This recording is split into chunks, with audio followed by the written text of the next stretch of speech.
What's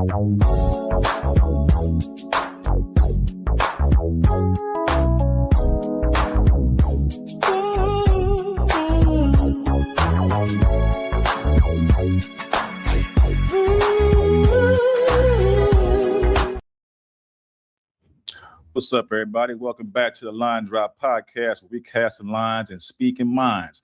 Today, we are decoding the Northern California crappie with a guy who literally makes debates and runs the battles. Now, let's bring him on in like only we fishing game know us how to.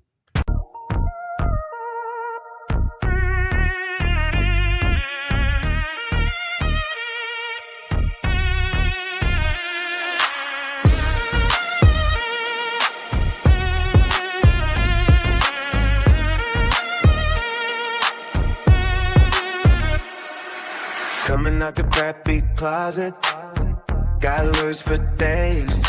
Catching big slabs, yeah, we set the craze.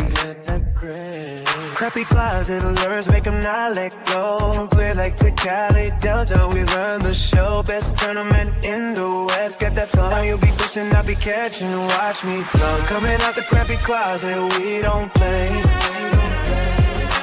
Heavy 808 bass lines make the bass sway. Holla at Marlin for the plug every day. Crappie closets on the rise, we lead the way. Lures so fresh, got the water hook. Slabs on the line, every cast is booked. Fishing the biggest spots, no time overlooked. When it comes to crappie, we got the best. Man, this man is a dual threat, the mastermind behind Crappie Closet Lures and the Crappie Closet Tournament Trail. This is Marlin Carpenter. What's up? Man, how's everything going, man? Oh, man, life is doing what it do, man. You just got to dodge and move and stick and move. There you go, man. You know how we do it. Now, look at this, man. Before we get into the heavy stuff, man, why don't you give the viewers a quick snapshot on what a perfect day on the water look like for you when you're not directing the tournament or testing prototypes? Man, that's a tough thing because any day on the water away from the hustle and bustle of life is a good day, whether it's windy, calm, sunny, rainy. Man, just being next to that water, hearing the waves crash, feeling the boat rocking back and forth, that's always a good day. And then when you can throw a couple slabs on deck, that's just the icing on the cake. That's right. Man, that sound like my kind of day. I ain't even gonna lie to you, man. The whole water, being by the water, they say it treats negative ions and all that kind of stuff. Instead of splashing through the waves, all that is facts. You know what I'm saying? I'm surprised you even said that. That is exactly man. Well, I mean,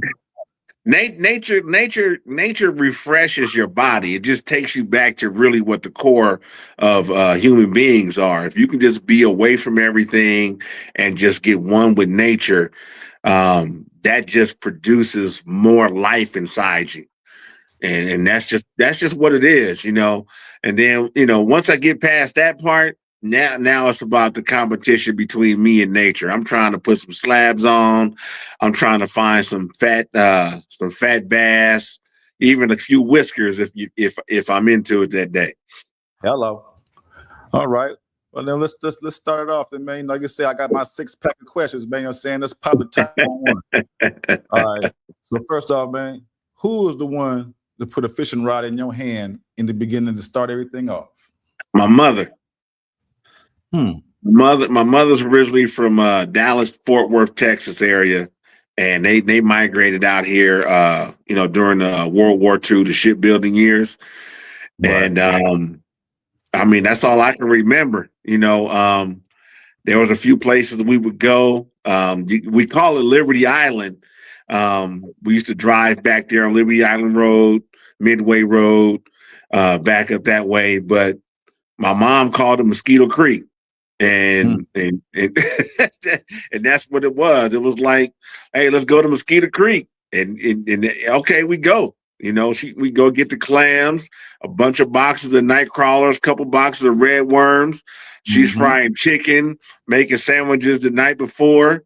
You know, back in the day, they put that, she'd make some some cheese dough balls and put in some cheesecloth for the carp and catfish. I mean, we can get it in. Own childhood bringing this up, man. I'm surprised you ain't said liverwurst and crackers and stuff. You know what I'm saying? Well, she did it. I didn't do that liverwurst stuff. I don't do it no more, but you're right. You know what I'm saying? That was like back then. Like I don't buy that no more, man. I don't I mean, if you want to be 100, you know, she'd always have a block of hog head cheese too. So never get into hog head cheese, man. I swear I couldn't. I could eat potted meat and all that other stuff, but hog head cheese was the one I was kind of like. I drew the line with that one, man. I ain't gonna lie. When you see how that mess is made, you ain't trying to eat none of that. Hey, but grandparents, that was the move for them, man. You're saying they kept us fed and nourished, man. You're saying we didn't know no better. We just wanted what we wanted. What good to us. They knew what time it was. Yeah, no, my mom took us out fishing. It was just fishing's been a part of it from day one. Whether I was on fishing in the bay, Richard Marina back then before it got built, it was we called it Butler Bay. Red Rock Marina underneath the San Rafael Bridge. Those were, and then any little cut in South Richmond in the port, we'd get into.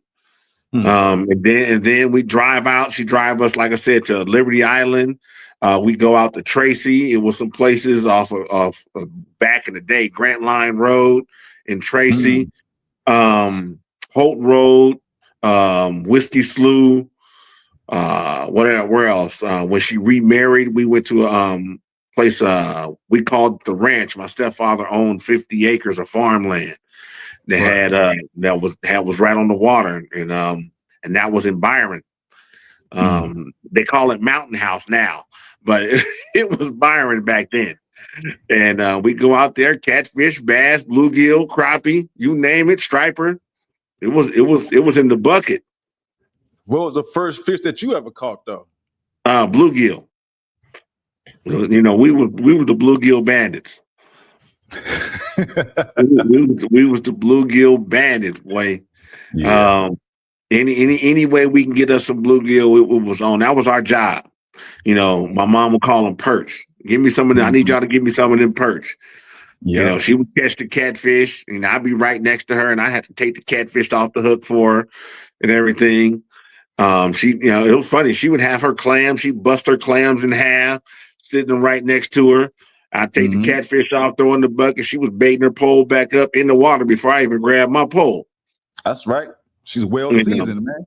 No doubt. Yeah. Yeah. That's funny. Just even saying that, that's how it was with us too, man. Like I said, we'd be at Clear Lake or something.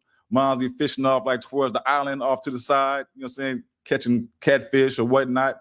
And we all be running around back and forth on the main lake side, getting out the bluegill, you know what I'm saying? We'll catch one and we'll be having our nephews, you know what I'm saying, putting bluegills in their pocket, man, you know what I'm saying? They go run back and put it back into the little bag and then come back, you know what I mean? Because we didn't have it with us. You know what I'm saying? Like, man, take it with you. We hitting them, you know what I'm saying? We have with bluegills in their pockets, man. So yeah, I remember them days too. Man, that's crazy how fishing is all similar no matter where you at. It's the same song, man, of our age bracket. It's kind of the same story, man. That's cool. I didn't even know that about you, but that's a major connection right there. We did the same stuff, man. Yeah, fishing is that's, you know, and then we go fishing Saturday. We put the fish in the refrigerator in buckets or whatever. She'd make room in the refrigerator. After church Sunday, we was cleaning fish all day. You know, and that's why I don't clean fish no more. Yeah, I wasn't part of that crew. I ain't gonna lie. I wasn't the one that was helping clean them, but I damn sure helped them eat them. We had to. If we wanted to go again. Bluegills. It wasn't no filleting of bluegills. It was straight up whole. You know what I'm saying? Scrape the scales off, put the skin off the catfish. Yeah. Yep. Scale it, chop the head off. We had a system, you know, between I'm the youngest, and then I had a nephew who was younger than me, and my brother next to me. As three of us, we had a system. Who want to scale? Who want to chop? Who want to chop the head off? Who want to gut them? And it was chop, scale, gut. Chop, scale, gut. And we would knock that mess out. We knock about I ain't gonna say how many fish because we kept everything back then. You know, we didn't know nothing about a limit back then. So, It's a statute of limitations, man. I don't think they tripping no more. I look back on it. It's that old adage: when you know better, you do better. And That's so, right. I Yeah, I know didn't know better nothing about a now. limit either. I didn't know nothing about a limit back then. We were No, just catching. yeah, I don't think it was a limit of much back then. No. We didn't get to limits until we started to get, to understand better. Like you said, we got more Well, responsible. That's when we well, learned yeah, about until we was in our teens and realizing, going to certain lakes that you read they had it posted what the limits were in some of these places, and right. so that's what the limit is, and so now you start picking up magazines and reading all this stuff, Field and Stream and Outdoor Life, and you starting to read all this stuff, and you watching Bill Dance and Roland Martin and and all that stuff, and so it was like. Fishing was it. Fishing, football, bowling. That's all I did. Mm. Yeah, I wasn't never the bowling cat. So I went a few times, but yeah, yes, that's pretty much right, man. So man, I tell you, I could have hung with you back in the days if I met you. We could have kicked it. I was a little fat kid. I was too.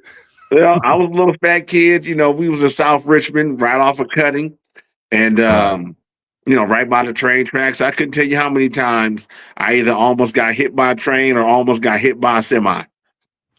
Come on, man. Hey, but that was life. That's what it was. You learned how to be where you're supposed to be. Hey, was there a specific moment or a trip where you realized that you was hooked on fishing for life? Man, it was just in me from day one. I mean, I couldn't even remember the day to say, this is it. It was always it. Right. As far as being conscious about it, I knew I fished ever since I can remember. But to say I was consciously saying this is it, it would probably have to be maybe like 8 or 9 years old. We get, mom would give us, we'd go to this one place was called Discount Mart. Back in the day, it was Bay, was it Bay Bait and Tackle or something like that, or I don't know what it is in Richmond, El Cerrito area, but that's what it was. Yeah, and so it was Discount Mart back in the day with a True Value hardware store, and the True Value, it was a bait shop, it was a tackle shop inside all that mess, and so you would go shopping and get, that was like the Walmart back in the day, right? That place had everything, and so. She would go shopping and we would just go straight to the hardware store. After we looked at the toys, we was into the hardware store and the tackle shop, trying to figure out what we going to get for the next trip. And she would give us $5, okay, back then. Here go $5. Y'all go get what y'all want. $5, that's big money. That's like almost $50 now. Shoot. Yeah, I don't even want to know about how you came back with more than you supposed to came back with back then. Well, it was times. He was Onyx sticky fingers and all that. Hey, I remember those 2 days. It was times, but because we was watching Bill Dance and Roland Martin, we would be trying to get the bass lures too. We didn't know what the heck we was doing. That's right. But I think the first bass I caught was I think it was the old Sassy Shad, which would be the first swim bait style lure, the first kind of sort of a paddle tail style lure, on as a spinner bait, right? And I was over and I knew to throw that mess right next to some water. We called it water hit lilies back in the day, and until we learned it was hyacinth. And I knew to throw it right along that edge. And man, I think I bounced a 5-pounder. I was juiced. I was juiced, and so I guess you could say that would probably be that one moment where that really like stuck. That really stuck. Those fishing trips to this was off of Holt Road, near was that Windmill Cove back there? I'm not sure. Yeah, I think it's Windmill Cove, which is around the corner. At the end, you go down Holt Road. It's the end of Holt Road. On one side, it was like this little irrigation slough, and we were fishing there. We had a big ass bass and catfish and warmouth up in there. I mean, I'm talking 1 pound warmouth. We was catching up out of there. Yeah, and we would, and then there was a guy who owned a peat moss mining whatever. He would dredge for peat moss or whatever, and they would let us get on their pier on Friday nights. We go Friday night and stay until Saturday. And that's how we learned how to catch crappie. We would catch crappie underneath this light. And you could see them. They'd be boiling. The crappie and the striper would be boiling on the surface. And we was catching Clear Lake slabs. That's what they looked like back then to me. Yeah. You know what I'm saying? Fishing was always, it's like you always caught bigger fish back in the day. Then when you got older, they got a little smaller. You still could find some big ones, but back in the day, it seemed like everything was big. Yeah. Gills and all that. Mm-hmm. But see, I hear you talking about that 5 pounder and how everything was all glorious, man. But tell me about the one that got away, man. I know you got a story. We all got one of those. Tell me one of them heartbreaking stories you had where you lost the one that you should have had.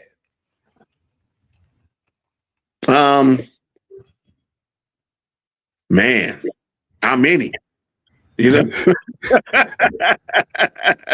me the juiciest one, man. Give me that ripe one. I mean, how many of those stories do we have? I could say one of the more recent ones about 12 years ago when I first moved to Sassoon. We were sturgeon fishing, and on this day, I saw 8 sturgeon be caught. And I seen this one dude, he had a custom setup, man. This dude, I ain't never seen somebody just crank a sturgeon in without missing a beat. I mean, he just cranked that joker in. It was like about, 70, 80 pounds, 60 something inches. Wow. I mean, he just cranked it in. I'm like, God, what the heck, you guys? I went and looked at what he had. He was a custom rod and advent reel and everything with combo gears on it and all this stuff. And I'm like, oh, wow. And then I said, okay, so I was like, cool. So I'm sitting down there with my pole in the water, and all of a sudden my stuff took off. Ooh. And it didn't stop. I got a 50-pound braid, decent reel, decent rod, and all I could do was just stand there and hold it. You muscle him in like he did? Oh no, not on the stuff I had. No. This is before I started upgrading. But right. No, all I did was sit there and I just held my rod, and then I felt him slow down. I said, okay, it's my chance. And I started gaining ground. I turned him, and no sooner I turned him, the hook came out. Yeah. And then the kid next to me that was fishing with me, he hooked into one. I mean, I'm telling you, it was about 5 sturgeon landed, and I tell you, it's about 8 or 9 that was hooked.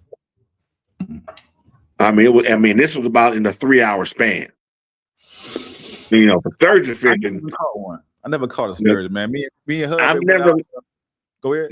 Yeah. I've never landed a keeper. I've caught a bunch of shakers, but I never landed a keeper. Yeah, but no, I mean, that's about it as far as like big fish. Yeah, as far as big fish and really missing that one, that I could say it was that one. I've had some crappie that were at least 3.5, pushing 4 pounds. I know it because I can tell the difference. And this is during the winter, so it's not like they fighting super hard, and so you really know what weight you got on in the winter. Right. Right now you can have 1.5 pounds. He feel like a 2.5, 3 pounder, but he's just angry.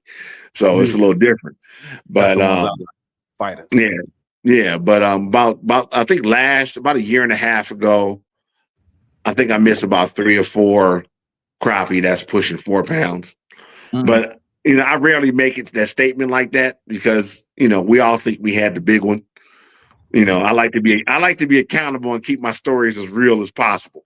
Man, those are fisherman stories, man. What you talking about? Fisherman. Nah, I want my stuff to be believable. I want people to believe me when I'm talking it. You The know, I fishermen want people to believe sometimes be me. like way out, huh? Yeah, I want people to believe my story. I don't want the people to be rolling their eyes at me going, you know, I want my stories to be believable.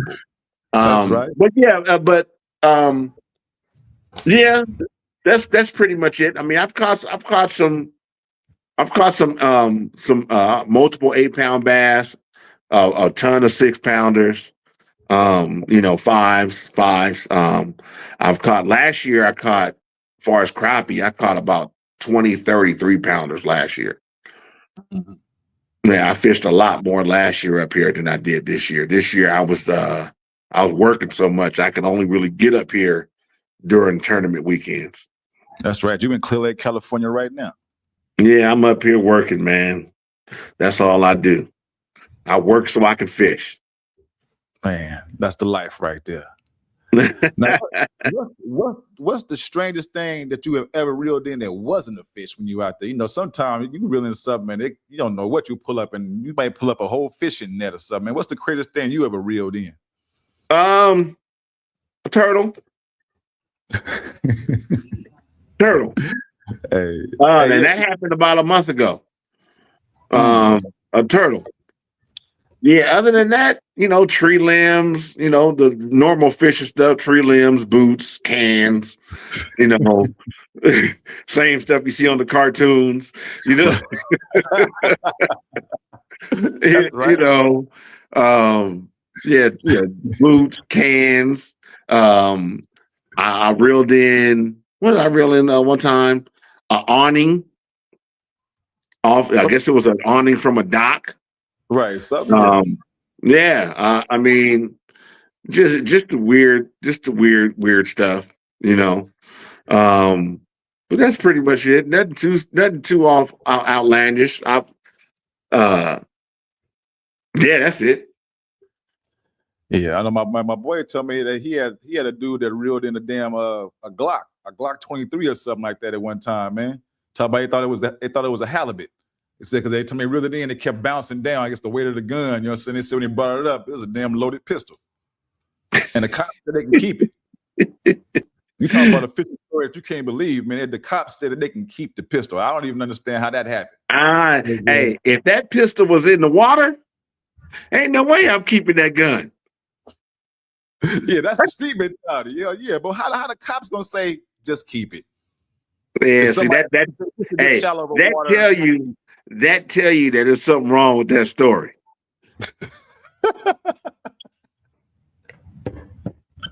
They say, man, that's the key right there. Somebody right about that. It's how cops gonna tell you to keep a gun that you caught, that you reeled in, that could be a missing link to a murder or something.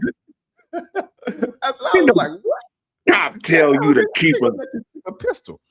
Yeah, he wanted to add some layers to his story. You know, why you gotta bring the police? You didn't call the damn police. You kept that gun. Man, it's talking about a gun, some kind of little gun magazine or something, and picked up the article or whatever and talked about it and everything. Talk about how they reeled it in. I mean, I ain't lying yourself again, but I felt like you. I was like, man, hold on, man, what? Like it got you know, that's a weird story right there, man. It was interesting, but that was crazy. Like I don't even see how that happened, but you know, ain't nobody kept a gun. Hey, ain't nobody reeled in evidence and told the police, and the police walked away.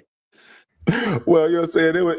It wasn't him that told the police. I think it was the person that reeled it in. You know what I'm saying? Maybe he felt like ain't nobody told the police, and the police walked away.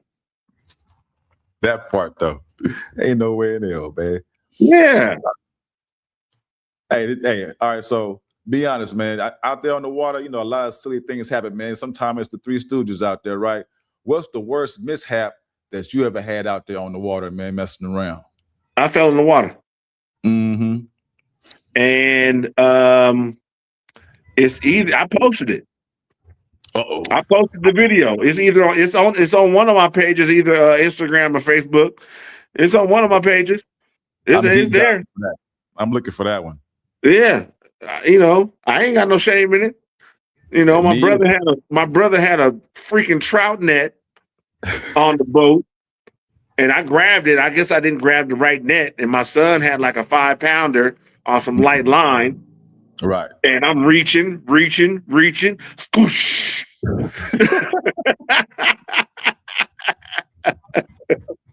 So he sent me the video. He's reaching, and then after I watched the video, this was so cold.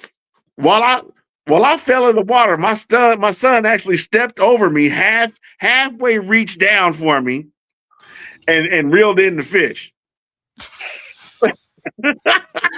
Man, he knew the assignment. Hey, I'm not mad. We talk about all the stuff all the time. He said you're gonna be all right, man. He finna land this fish for you. Oh, I ain't got nothing. I had no shame about talking about follies on the water. Yeah, I was at Comanche with my youngest son, and we on a crappie bite I've never had at Lake Comanche. I mean, we own one, right? And I started moving. And how many times have you walked down the train track or walked on the curb and tightrope a curb with no problem? Plenty of you know what I'm saying? You know, so I'm walking on this curb and I don't know how I missed, but I missed. And it was slow motion from there. It's always slow And motion. I hit the ground. I mean, I bounced. Dunkin' Donuts. I bounced. My son starts crying. He cracking up. I mean, he like 17, 18. He is cracking up. And all I could say was, I am going to whoop your ass when I get Great. But before I said that, I said, I hurt. You let out a little wine one time, man? Oh, man. Oh, I hurt, for real. I mean, that's 260 landing on your side. Oh, yeah, you said you was a big boy back then. Yeah, that's 260 straight on my hip bone. Wow. But hey, got up and kept walking the bank. The one school shut down. We found another school and pounded them. What's going on? What's going on, everybody that's peeping the game, man? What's up with y'all? Hey, what's up, Randy? Hey, yeah, I ain't gonna lie, man. That's a good one right there, man. I done fell in the water. I'm telling you, I messed around. I was out there with Hub. Man, we out there fishing over at State Park, and there was a damn log, man. I stepped off the bank onto the log, thinking I could get better leverage on the water to cast, man. The damn log wasn't a log. It was just the top of a stump that was like sawed off, man. It was floating. Man, I stepped on it, did the splits, and went all in the water. And it was cold outside and everything, man. That was one of the most embarrassing moments. I ain't even gonna lie to you. But I got back up, you know what I'm saying? Went to the car, tried to drive off as much as I can. I came back, you know what I'm saying? And I got back at it. I was a trooper, but boy, I tell you, getting wet while you fishing and it's cold outside, but I was almost ready to shut it down. It's time to go. If it's cold, it's time to go. Yeah, Clear Lake cold though. I'm gonna say that. Yeah, it's time to go. It's time to go. Yeah, it was a wrap, boy. I was ready to cut. Yeah, it's time to go. It ain't even no need in hanging around after that. It ain't working no more. Man, I was a trooper. Shout out to Pitbull. I was a trooper, man. And ain't that much trooper in the world to be freezing. Time to go. Here go your favorite question right here, man. If you could only fish for one species for the rest of your life, what would it be and why? I've got two, and I'll tell you why. The first one's crappie. Mm-hmm. The first one's crappie. I love catching, but I enjoy solving the puzzle on a tough day. Solving the puzzle and finding them on a tough day is one of the best things you could ever do. And once you solve that puzzle and really get into them, that's gonna be one of the best days you ever had. Yeah, that for me is one of the greatest things. Not when you say, "Man, they biting, let's go get them." I know where they biting. Boom, they biting. We catch a ton of them. That's great. Mm-hmm. But that day when you done hit 3, 4, 5 spots, changed your bait colors 10, 15 different times, Mhm. change the style of fish and all that stuff, and then you finally unlock that code, that's when you go, okay, I done solved it. Let's go. That's right. And you with somebody and they having the same type of day you having, and you solve the puzzle. It's all the competition thing, right? So you done solved the puzzle before them. And so, hey Right. man, this is what they doing, this is what they're biting on. You need to do it, you need to do this. And they do it, and you both catch your fish. That's the best. But my second fish, and this is because I eat them, are rockfish and lingcod. There you go. And I like fishing for them. I find I've got a lot of bank spots I can catch them at. Whether it's with bait, I like to catch them with swim baits. Okay. I love catching them with swim baits, but if it's not that day, it's not that day. I'm throwing either shad or cut anchovy, and we're getting into them. I'm sharing. Actually, we're trying to put the trip together. Father's Day. Father's Day, we're gonna go to a place called Bolinas, just around the corner from Stinson Beach, and we fish what they call Duxbury Reef from the beach. I ain't been out there in so long. Man, I can almost guarantee you a limit of black rockfish. Man, we used to go out there and catch big old smelt. Man, the smelt was like this big, man. You're saying I was like, whoa, I ain't even trip off smelt. We was out there trying to catch, whatever. Maybe it was halibut or whatever. Casting out that way, man. We was reeling them in. Me and my brother and nephew and them, man. Big old smelt. I was even tripping. We was bringing them back and eating them. You know what I'm saying? My boy was like, man, smelt be having worms in them. And my daddy used to pour the lemon juice on them and you could see the worms coming out. I was like, well, when you said that, I tested that theory. Like, well, these didn't have none of that. I don't know. The ones in the bay. The ones in the bay will have the worms in them. But if you can't, I never ate them because I think they're real oily. But you chop them smelt up and throw it back out there. And that part. I just say that oil, man. You're saying you finna get you something else. We did that. At one point, we took a piece and we cast it back out. But we didn't get the fish, man. You know what I'm saying? Something bit, but something took a chunk. It might have been a halibut because it was like a chunk missing out of it. Yeah, might have been a halibut. Them lingcod, them the bigger rockfish. Yeah, they'll really get on them smelt. Yeah, but yeah, we'll take anchovies, frozen shad, and power worms, and go out there and we get some black rockfish and because that's the only time I'm limited out. I'm limited out and I'm taking everything that I catch as long as they're the right size. That's right. And perch, rockfish, lingcod. If we get lucky and get a striper and they running. I haven't caught a halibut over there yet, but I heard they get them over there sometime. Right. But it's about a 1.5 mile walk from the parking lot to the hillside. And then you walk down, you got to hike down the hill. And so what we've learned is try to pack down light because you're coming back heavy. Exactly. Yeah. Don't go down with too much because you're bringing back some fish. Yeah, you're coming back with some fish. And that walk down, and that's the longest, hardest walk. I've done it when I was 30. I've done it at 40, and I just did it last year. And it gets harder and harder every year I do it. Man, I'm telling you, I'm almost ready to say I'm messing with you, but I ain't gonna lie. I'm not sure what I'm doing on Father's Day. I don't know. I'll probably be doing something with the family or stuff. I don't know, but that's me and my son was talking about it. We gonna go catch some bass for early in the morning at one of our bank spots, and then we're gonna drive over there, take the hike. Take a little small cooler lunch and a backpack cooler for the fish, and have a ball. And it's like I said, it's fun. You take 2 rides down there. If it's calm.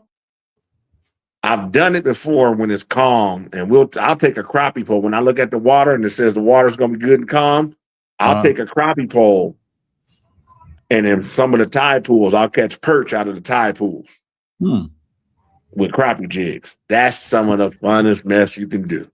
But what size is your crappie rod that you're using? Tell me about that gear. Just one either. I mean, my crappie gear. You want to start getting into that? I have different levels for different times of the year. Let's just talk about the one you was using for the perch. What you were just talking about. I probably take one with my with some braided line. Mm-hmm. I'll take braided line, 1/8 ounce jig head, just because I'm on the rocks. Just in case it is a nice rockfish that wants to come up and hit it. I'm always when I'm light line fishing, depending on the area, I'm always gonna err on the side of something big. Right. You know, and so I'll do that. 20-pound braid on one of my crappie rods. One of my crappie rods, but it's fun. That's like a medium action, I guess. Yeah, medium. I'm trying to figure. I was going through all my rods. That's a fisherman right there, man. I had to go through and cycle through Rolodex. Yeah, there you go. Yeah. I ain't gonna lie. I'll tell you, I'm thinking about trying. I might have to see what you up to, man. I'm gonna check it. Man, I asked the wife, man, what do we have going on? I might want to trail behind you, man. I ain't gonna lie. I might gotta follow some steps. How you gonna ask your wife what you doing on your Father's Day? Hey, you're right. You're right. But when they got stuff set up for you, you know what I mean? You try to, that's the thing. See, I know what you're saying. Trust me. I know what you're saying. I got 33 years of this. Exactly. So man. I got 33 years. So, checking in, you do got to check in. Yeah. But that's one of the days where everybody asked me, so what do you want to do on Father's Day? And all I do is look at them stupid. See, what you really want to do is go fishing. Why are you asking me what I want to do on my Father's Day? I want to go somewhere fishing. Yeah. Now, if you want me to have fun, you might not want to come. You was telling so much facts right now, man. I'm loving it. I mean, I'm loving that. And I'm not trying to, like I said, I got 33 years in, and we can laugh at a lot of stuff now. That's how far we've come. Yeah, a lot of ups and downs. Yeah, right. You know what I'm saying? So we can laugh at a ton of stuff, and we all get in our feelings. I don't care who you are, what you do, how long you've been married. You're gonna have a feelings moment at any moment in time. Right. Your tone was bad. When you were looking when you said that. I mean, we all guilty of that crap, right? Right. And so all that's always taken into account. But for the most part now, it's like, babe, Father's Day, I'm fishing. I already told him, hey, the boy wants to go fishing. We going fishing from in the morning until the sunset. Hey, yeah, don't ask when we coming back. We'll be back. We'll be back. I'll be back when his woman say when his woman say he gotta be back. But she gonna be with us because she like to hike and everything. So hey, yeah. Now that's good right there. Just long if they come along, they got something to do to keep them cool. Yeah, but don't start to talking about when we leaving and all that. Start the nagging. It's like, don't do that. We was coming out here. What we was gonna do? Don't start that. Oh yeah. And you better learn how to pee by that tree.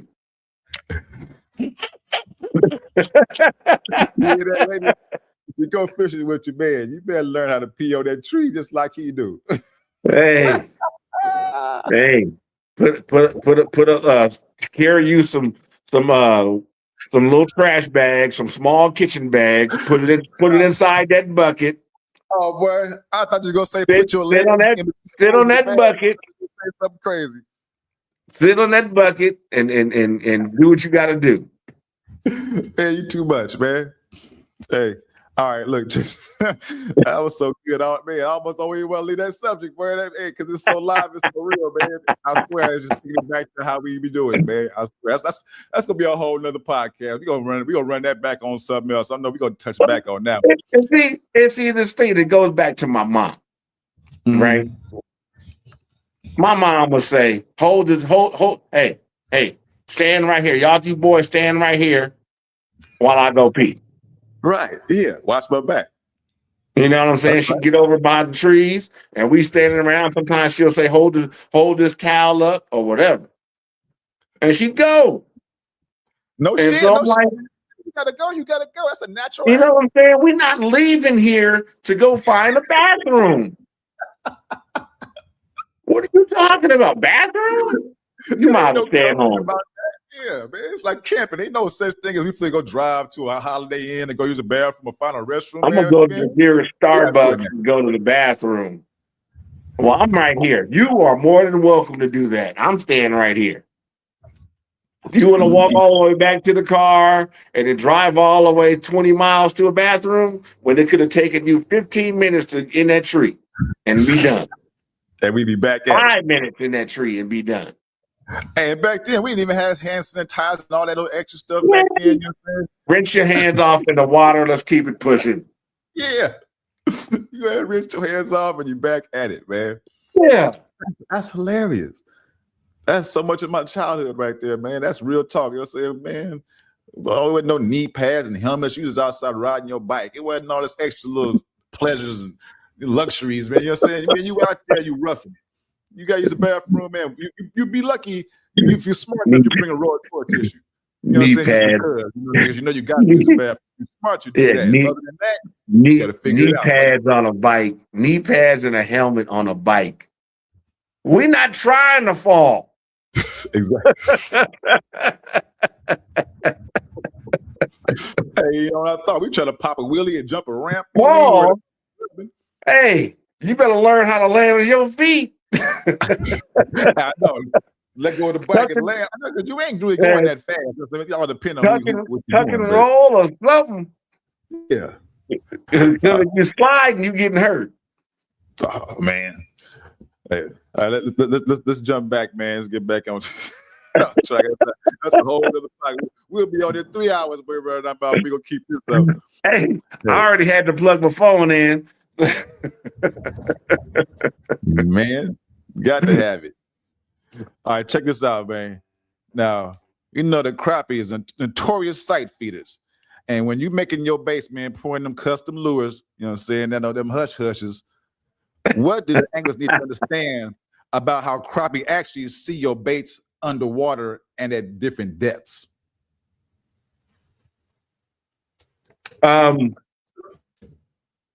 What I have found out and figured out, the first thing is understanding that crappie and fish as a whole don't always see color. What your goal is to make your baits visible underwater. Right. And so different light, different water clarity, even the forage that's around. Lately, Clear Lake's been notorious about having these massive shad blooms. Mm-hmm. And so people tend to say, let's match the hatch. You know, that's why monkey milk is so good. That's why a lot of the a blue and white is real good. That's why even like a baby bass color is pretty good. Something with a little silver in it. Those are kind of what they call natural shad colors, you know. Right. And then there's everything else. There's black and chartreuse. There's fire tiger, which is orange and chartreuse with black flake. There's they've got Cajun cricket. What the Cajun chicken is the other one or something like that, or chicken. Funky chicken, electric chicken, and that's red and yellow. But it don't look red and yellow. It actually looks orange and yellow, but the red actually blends into the yellow. And that's what makes it look orange and yellow. What's another one then? These are dirty watercolors. These are, I call my black and chartreuse colors, whether it's a laminate, meaning a top and bottom, or black and then chartreuse tail, I call those the last resort. Because how often do you reach for black and chartreuse first? I don't know. I ain't gonna lie. That was one of my favorites. Black with the chartreuse tails.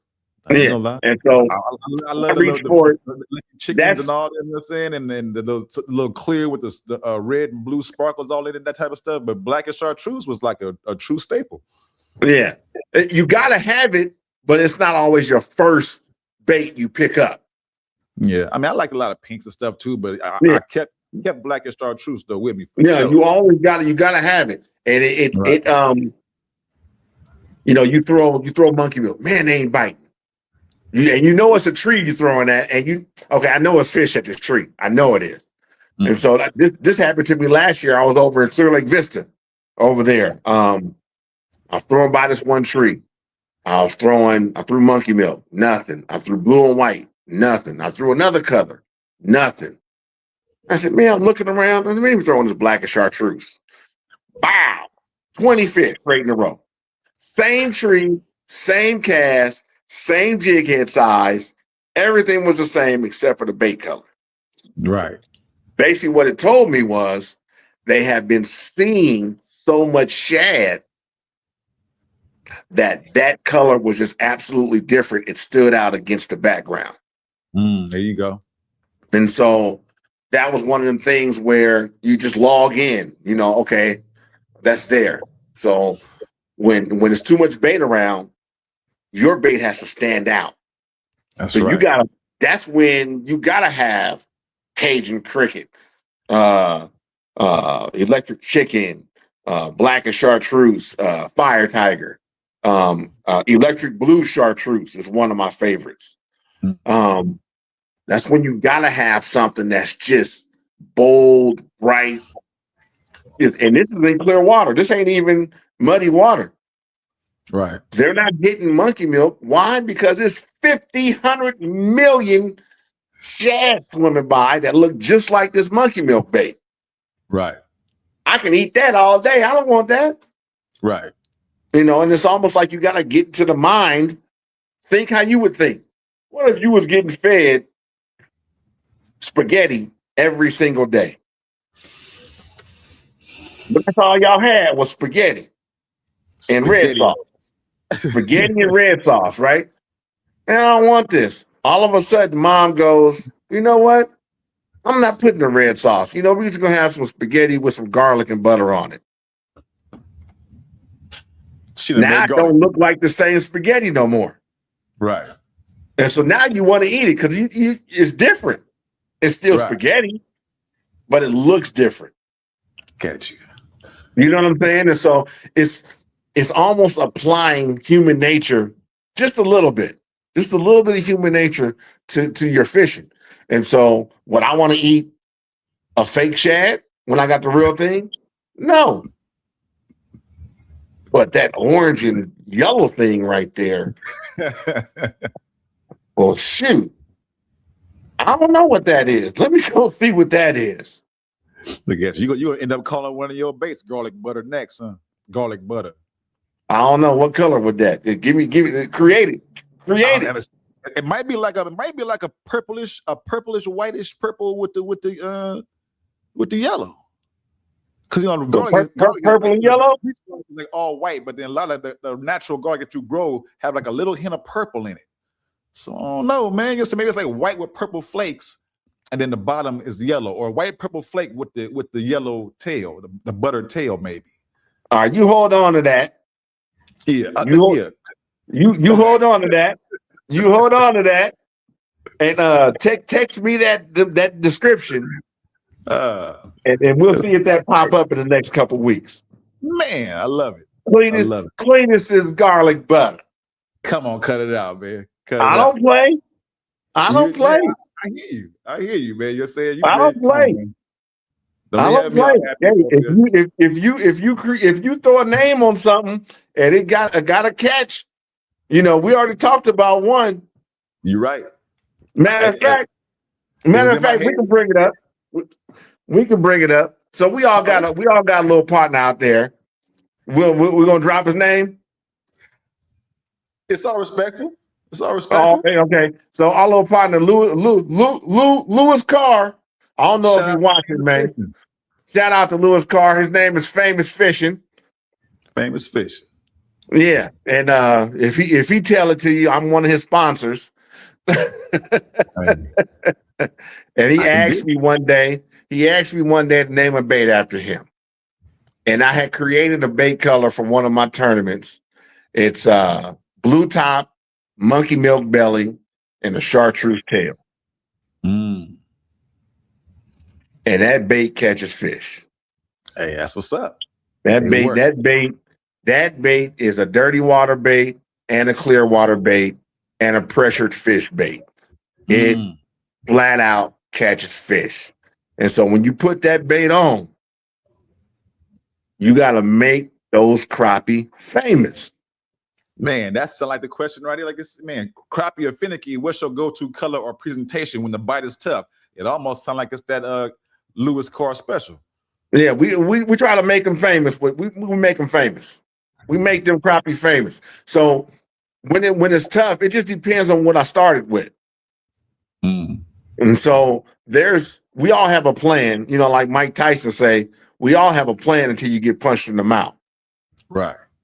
And so I always start out with, I'm looking at the sky, clear water, bright sky, whatever it is. I don't always start with monkey milk, unless I feel like that might be the color. Mm. But it's usually my three colors are actually monkey milk, blue and monkey milk, and I got another one, I can't remember it. And these are what I make and the way I make them. There was another one that I just cannot remember the freaking color. I just grab it sometimes. And to make them famous. I'm sorry, that's it. Yeah. Those are the three I start out with. Okay. And if I can't catch them with those three, then I'm going. But that's if I see them. If I see the fish, if we say we're on fish and I can't get them with those three baits, one of those three baits, then I need to do something obscure, something crazy, something silly. If now I've already tried heavier jig head, lighter jig head, same color, then it's like a pink, black, and chartreuse. And then if after those five colors, if I'm not catching that, then it's like I'm scrambling. Mm. But by the time I've cycled through those five colors in one spot, and we know there's fish there, it's like you throw your hands up.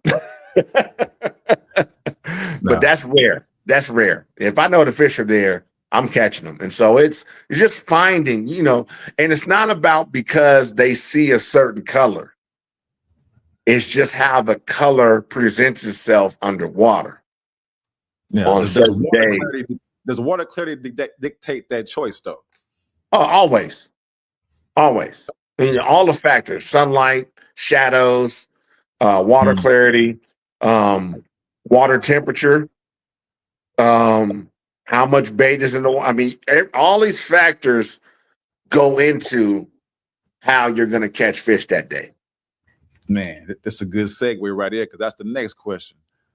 So how does the barometric pressure dictate crappie behavior, and how do you adjust to it? That's a good one. Slow down, smaller size, slow down, bigger size. Everything pretty much starts between, for me, 1 3/4 to 2.5 inches. Mm-hmm. I don't make anything bigger or smaller than that. Right. Okay. And so at that point, it's finding the color and profile and the rate of fall. So my starting point, depending on wind, is always a 16th ounce jig head. I'm always starting out with a 16th ounce jig head. I'm not a double jig person. Yeah, me too. I do it sometime, but mostly I'm throwing a single one. Yeah. Yeah. I mean, if I think I got to go deeper, but I still need one of them to have a slower fall, sometimes I'll do something like an 1/8 ounce at the top, and I'll do it 18 inches up and a 32nd at the bottom. Yep. And so I'll still get that 18 inches of slower fall with my other bait. while that bait's selling. So that bait, even if I'm jigging it up and down, that bait's still fluttering a lot slower than the other bait. And so I've got two totally different. Hard. Yeah, I know what you mean. Yeah, so I got two totally different presentations jumping off. And so if I do it, if I have to go with a double jig just so I can get deeper, then I'm my bottom bait is 32nd. And then, like I said, that allows for me to have two separate presentations on the same line. That's a good game. Yeah, but when it's, if you got a barometric change, like if it's dropping, you got a cold front coming through, or you in the middle of a cold front, it's understanding where they're staging in the water column. And so a lot of times, and this is what we were talking about earlier, most of these fish aren't migrating from one end of the lake to the other. That's just not a thing. Right. And so if there's an area that hold fish, those fish are within a quarter mile of that spot. Always. Question is, why can't you see them on your graph? Not live scope. I'm just talking about your 2D. Right? Why can't you see them? They're hugging the bottom. They'll spread out and hug the bottom. Now, if they hug the bottom and stack on top of each other, you will actually see a contour change when you roll over the top of them. Right. And then it'll create, because they start stacking and it's not like a hard bottom, they'll create a layer and you can see them laying on the bottom.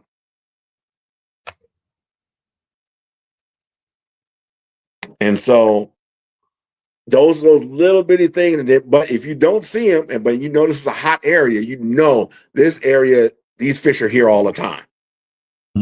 Slow down, let your bait get on the bottom, and bounce it off the bottom. Just bounce, pull up, bounce, and just keep on doing that like you trolling for halibut or something. Or mooching, as they say. Right. These fish will pull up and you'll be surprised at how many fish you start catching, but you still have to maintain those cadence. Nice, slow, methodical, bouncing off the bottom because you're creating disturbance. There's little clouds of mud that'll puff up. All that stuff creates attention. There's activity. There's something going on down here. What is it? We still need to investigate. Do you feel like eating? Not really, but there's something going on over there. Let's go check it out. Hey, that's moving. Is it food? Let me check. It wasn't food. Oh, I'm caught. And so, but once again, this is my imagination thinking how they might be thinking. Right. But I like that. See, that lead into this question. See, now, forward-facing sonar or the old school intuition for finding fish? Because a lot of times we rely on the electronics and everything like that, but then a lot of old schoolers, man, they just kind of know where they at. You know what I mean? And just know, like I said, how the weather is, how the water pressure is. You know what I'm saying? Which one are you? You know what I'm saying? Do you rely on electronics or do you use everything else? I have not regularly fished on a boat with forward-facing sonar. Okay. I have maybe 3 or 4 times for crappie, few times for bass. It frustrates me because I'm the back boater, and so it's not like I'm not going to stand shoulder to shoulder with the guy. Yeah. Casting and everything, and so it gets frustrating. But you do, even if you have that sonar, you still have to have an understanding of movement, staging, and location and how to find them. Come on. Because that doesn't help you find them. That just lets you know that they're there. Yeah, it ain't gonna make a bite.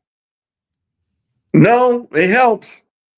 But even if I had it, and I'm experienced watching my bait, watching the fish grab it, setting the hook. It can be fun. Trust me, it can be very fun because it's a different experience.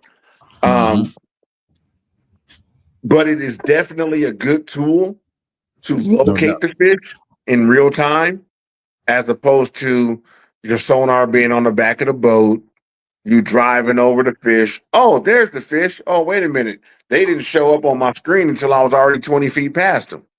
Mm. You know what I'm Okay. saying? And so that's the difference. That's the difference between real time and lag time. Come on. So yeah, you can find them with your 2D and it serves you well. But you have to understand how fast you were moving when you went over them so you know exactly where to find them. That's right. And so, and it's guys that are good at that. I believe side imaging is probably your best tool to really locate fish. I can dig that. If you don't have anything and you on a little raft or a little boat, and you're not relying on the fleet on the water, you know, and you're trying to find fish. Sonar helps. Even if it's just to find the contours of everything. Because down here at Clear Lake, there's a ledge that runs all the way from Monitor Island all the way up to Honeymoon Cove or Pirates Cove. I think it's one of them damn coves. I can't remember. But it's a shelf. In some cases, it's a sheer drop from 30 to 45 feet. Okay. And those sheer drops, if you could locate them right, 70% of the time of the year, no matter what time of year, they have fish on them at the bottom. You know, whether it's catfish, bass, bluegill, crappie, whatever, that shelf right in the bottom there, pushing bait up against that wall and having a field day. I've watched it on 2D, and just wasn't on a boat that could really pinpoint because they didn't have a trolling motor. So we really couldn't pinpoint and really get on those fish to where, you should have seen it. It was awesome because it was a spot where nobody was fishing for them. Okay. And so those are the things that you see, like I said, with 2D that where live scope gives you a little bit of an edge. When you see it on 2D, you go, okay, well, let's find this now for real. And then you can really pinpoint it and really get those fish. Those fish, like I said, are there 70% of the year. Certain times of the year, I would imagine there's a record fish in some of those small schools like that. There we go. And so those are the things. If anybody out there listening and you get on Clear Lake, sharp contours are going to be good spots to locate fish in the fall going into winter. All right. Hey, before we touch into trophy fish and all that, man, let's make sure they understand the rules. Hit that like, subscribe, and hit that notification for more content. All right, man. Now, do you feel that there's a pro level aspect of crappie fishing, man, that's overlooked? I mean, because a lot of people think it's crappie fishing is just crappie fishing, and you just go out there and throw your jig, and if you own them, you own them. You're not, you're not. Do you feel it's like a pro level aspect to it? I mean, because you do run crappie tournaments. There are levels to it. There's definitely levels to it. You can see, the old adage, the cream rises to the top. There are definite levels to fishermen, period. No matter what it is. There's definite levels. Like I said, I'm a fan of finding my own fish. Right. And that comes with putting time on the water. There you go. And like I said, and understanding how these migrations go. Like I said, they're not massive migration or long migrations, but what they are fish that move from shallow to deep, deep to shallow, from open water to structure, and understanding what those paths are. And so there's a deep understanding with that. Now you got a bunch of guys, and I hope I don't hurt anybody's feelings out there. There are a bunch of guys that get the live scope on their boat and they just think they can go get them. But all they're doing is going to community holes, which what they've already heard. I heard the crappie over here in Pinedale. Well, let's go to Pinedale. We going, man, we killed them. We killed them over in Pinedale this weekend. Yeah, you and 20 other boats was over there fishing at Pinedale. Yeah, for real, man. Let's go over here to Rattlesnake, to the Rock Point on Rattlesnake. Man, we killed them over here in Rattlesnake. Yeah, you and 20 other boats killed them over there on Rattlesnake. Hey, man, let's do. I heard they was over here at Monitor Island. Oh, let's go over here to Monitor Island. Yeah, we killed them over by Monitor Island. You know that dock with the long white game plank? Yeah, that's what we was fishing at.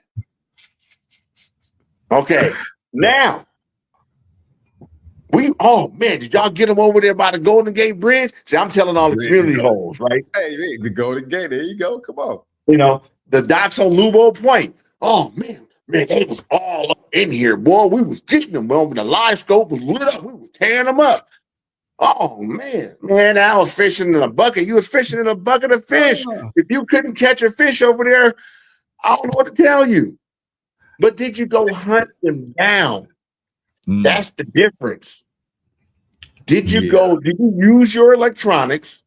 Did you use your knowledge of these fish? Did you use your skill to go hunt them down? Right. That's the question I would have of anybody out there that's listening. Did you use your electronics? Did you use your boat? Did you use your navigational skills? Did you read your nav map and contour map on your graph to find those fish, to locate where a good spot that they would be? Did you understand the wind direction? Did you understand how the angle of the sun was hitting the water and made them set up on these docks a certain way? Did you understand that? There's levels to it. You can go out there and have a great time. And I'm not trying to knock anybody that can go out and hit a honey hole, a community hole, and get their limit. That's fun fishing. Hey, I'm gonna tell you what I do, man, because like you said, on community spots, man, it had been times where you say, man, 10, 12 boats be surrounding the spot. You know what I'm saying? I got a video on my channel right now. I call it the Crappie Triangle. Man, right there at Pinedale. You know what I'm saying? They surrounding the gas pump. Everybody just trying. They ain't getting nothing. Man, I pull on up, start my little thing. You said I'm on the video, jumping my stuff. They all around the area. I'm like, I can't even go out there. They casting all around the area. Like, dang, okay. Now look, I say, man, I'm for the fish up under these pumps. You know, because you know that they be up under the pumps. Everybody fishing all around everywhere else though. Man, I go up over there, bap. Man, you got folks that have paid the guide to come up over there. You know what I'm saying? Like you said, the guide supposed to take you somewhere else. The guide done brought them over there. And now they're looking like, man, boy up over there is killing them. You know what I'm saying? We just spent $100, $200 something to come up over here. We ain't even really hitting them. You know what I'm saying? Your boy up over there killing them. You know what I'm saying? I'm turning to the slapper man. I'm over there. Whack him. Stay holding them fish. Everybody looking at me. Stay casting. Man, there's folks over there on the doggone land. Older dudes, older black dudes, man. They casting and landing right by my pontoon. Bloop. I'm like, dude, you know what I'm saying? You got a fish finder? Yeah. Bloop, they cast it right next to me, man, trying to get the fish. They ain't catching none, but I'm sitting up there just killing them, though. And they want to know how I'm doing it. I mean, honestly, I'm just doing what I know in my mind. Like, man, they down there around all these little pylons, under the gas pumps, whatever's going on up under there, they usually up under there doing whatever, you know what I'm saying? But they casting everywhere else. They not getting them. So sometimes you're saying you got to have a little bit of knowledge to what you're doing, because sometimes just being in a community spot, you just be thinking they ain't here. But all the time, you know what I'm saying? They there. You just got to know how to get them. And I don't know, like I said, maybe I might have been using black and chartreuse too. I don't know. I ain't going to talk about it.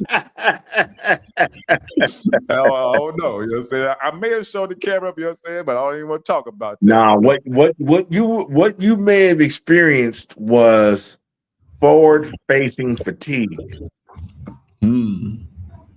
So you get 20-something boats out there. Maybe, let's say it's 30 boats, right? I'm just doing easy math.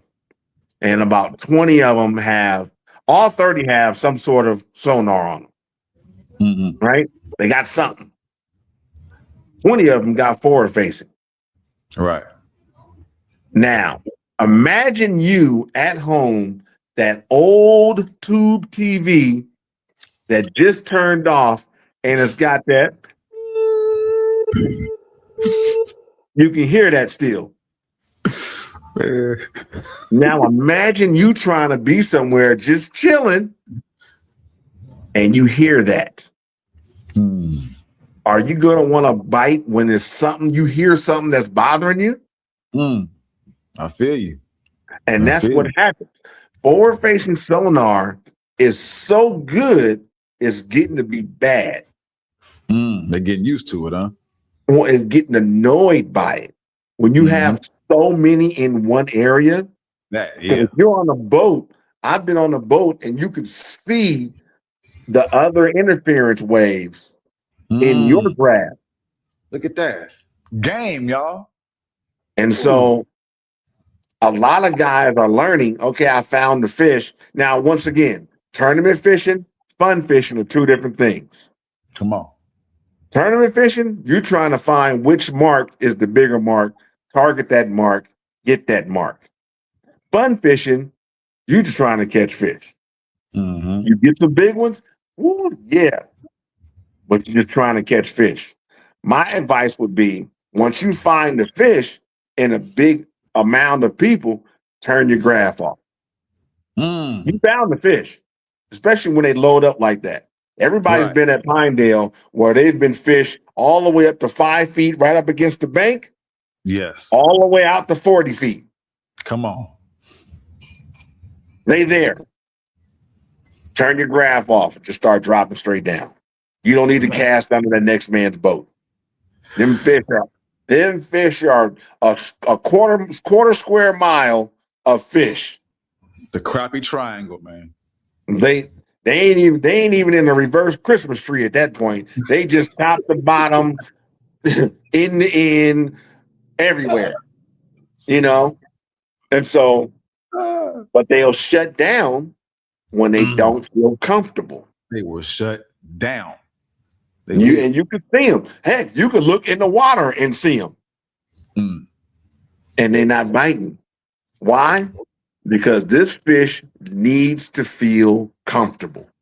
They need to feel comfortable to be the predator that they are. Come on, man. You know, it's like what Dave Chappelle's mom said to him. She said, sometimes you got to be a lion to be the lamb that you are. And that's how them crappie are. You know, we need to be a lamb to be the lion that we are. Thank you. Yeah, I was going to say, you said it in reverse, but I knew exactly what you said. I knew what you said. You know what I'm saying? And the line that you are. I wasn't going to correct you, but you're right. You said it right. Yeah, there you go. And so that's just crappie fishing in a nutshell. It's in recreational form. It's the easiest thing. It's the funnest thing you can do. They are very easy to catch. Usually the catch is finding them. Yep. Once you find them and once you find them, now you got to figure out what they want to eat. You want to figure out how they want to eat it. Do they want it fast? Do they want it slow? Do they want it sitting still? Do they want it jigging up and down a little bit? Do they need a little scent, a little nugget on it? Right. What color do they want? What color presents itself better? It's not the colors that they see, it's how the color is presented to them. Man. Okay. So, you know, like even when you go into bass, most of these fish, they don't really see, they see grays and blues, really. That's really their spectrum. They only have 2 color tone spectrum. Right. And black. They don't see red, they don't see pink, they don't see those colors. But what they do, because underwater, it's not even pink underwater. Right. It's a whole different spectrum of color because of light. I don't want to get too scientific, but because of light refraction and blah, blah, blah, blah, blah, it changes the color. So I would say, for the most part, you just need 5 to 6 different colors in your tackle box. All right. 2 of them are your confident colors. The other 4 are your in-case colors. That's about right there. You're right about that. I mean, we all make this stuff so hard, and it's the industry that does it. I mean, and when I'm making baits, I've sat down and I thought I had a doozy of a color I just put together. I'm excited about it. It comes out the mold because the mold is a polished aluminum. And so them colors is just reflecting all nice and, blinging and everything. I got the glitter popping and this popping and all that. And I look at it, oh man. And then I go, and then I look at it. I thought I had something, but but then I go, well, it'll catch a fisherman. Man, I mean, yep. And see, that's the one thing you see. A lot of the bait companies and stuff, they probably really just want to catch the fisherman. It's not really about the actual what works. You know what I'm saying? A lot of people go out and do their whole little R&D, or whatever we call it, research and development. Yeah. They go out there and they really try and see what works. Some people just put something together and throw some shit on the wall and see what stick. Some people really get down and dirty and see what works. You know what I mean? And I like that. Well, and like I said, we as fishermen, the guys that are marginal, and that's most of us. I mean, I'm marginal at best in most of it. We make it harder than what it really is. If you really understand most of these guys and you pay attention to a lot of the guys out there, whether it's crappie or bass, walleye, trout, or whatever, only thing they have different are styles. All the colors are, and I'll go on the bass spectrum. Green pumpkin, blue black, green pumpkin black, black or red flake. I was waiting for the red. I was waiting for that one. And they've got 20 different variations of green pumpkin. Yeah. And if you can, then you go into clear reservoirs, you roll them with watermelons and I got a line of worms that I'm developing that I'm calling like a prism color. Basically, it's with a color shift powder and either a black flake or something. I'm trying to figure out what direction I want to go to with that worm. But it's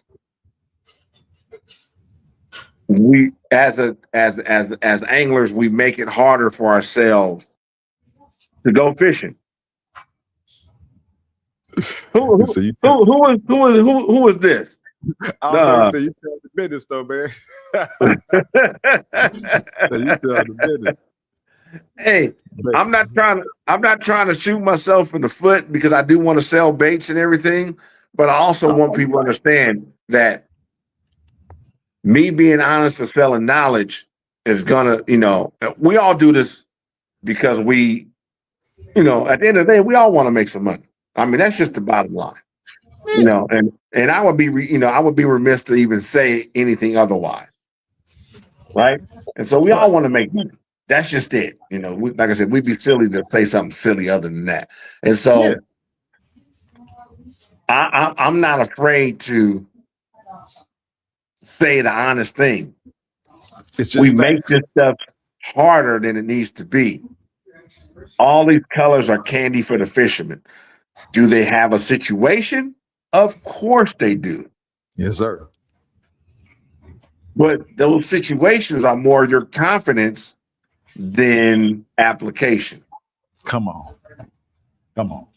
And so why is it a bunch of different colors?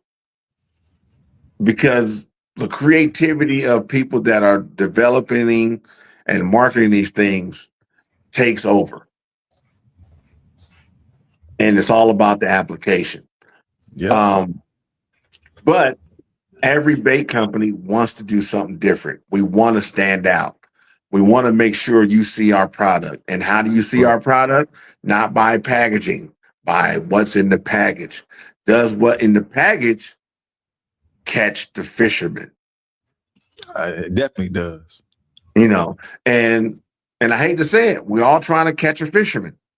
Yeah. We all trying to catch a fisherman. And so that's it. Because if you're not catching fishermen ain't catching fish. Man. With your product. And so that's it. That's it. That's it. You know, Cletus, you say you got a boat, man. I ain't seen you come to one of my tournaments. Man, that's only because I ain't been able to get on no boat. You can look at me. I told you, I was trying to talk to D. I was trying to talk to D, man. Yesterday, he ain't been asking me out the man. I told him I wanted to get into it. Man, I'm telling you, let him keep on, let him keep up with his boat and everything good. You know, saying how he doing right now. We gonna see y'all later on this year. It was December. We gonna mess around and come out there, man. I'm telling you. Yeah, we were talking about getting our little tournament jerseys and everything. I'm glad he out there right now. You know what I'm saying? Fishing for catfish. I told him he repping for Fish and Game out there, man. I'm proud of nephew. But yeah, we all trust me, man. We been talking about you. Even when I was out there the day before that you had a tournament, I'd be out there like that Friday or something. And then you'd be like, man, where Cletus at? He was out there yesterday. But I'd be telling nephew, like, man, make sure you out there, man. Because it was one time I came to your tournament and I was coming out there to get content and everything. But I came a little after y'all took off. Everybody was gone. And I was like, well, dang. I'm like, Marlin, I guess he gone too. Like, yeah, he in tournament too. Everybody gone. They was saying, well, damn, I'm just kind of out here and, dudes is just out there waiting, for everything to happen. If everybody come on back, I was like, well, dang, I want to fish. So I ended up going to fish and missed everything. Because, by that time now I'm fishing and got into something. But I was trying to literally be there with content and the camera and talk to you and everything, but I missed out. But as far as just fishing in the tournament, man, I'm telling you, I've been talking to D. And, man, we ready to get up in there, man. All I needed was a boat. I don't want to be the one rowing in my little pontoon, everybody on their boats. All right, man, everybody, let's go. Oh, you had the inflatable pontoon. You know what I'm saying? And then y'all gone all the spots, all the wherever, community spots, wherever y'all at. I'm still in the little harbor and right there at Richmond Bar and Grill. But if I won, I'm the man. You know what I'm saying? But for that line, I do rather be on the boat with a little something to help us. You know what I'm saying? I want to travel. I want to look around. You know what I'm saying? Do some pre-fishing and all that. I don't want to be stuck at the one spot.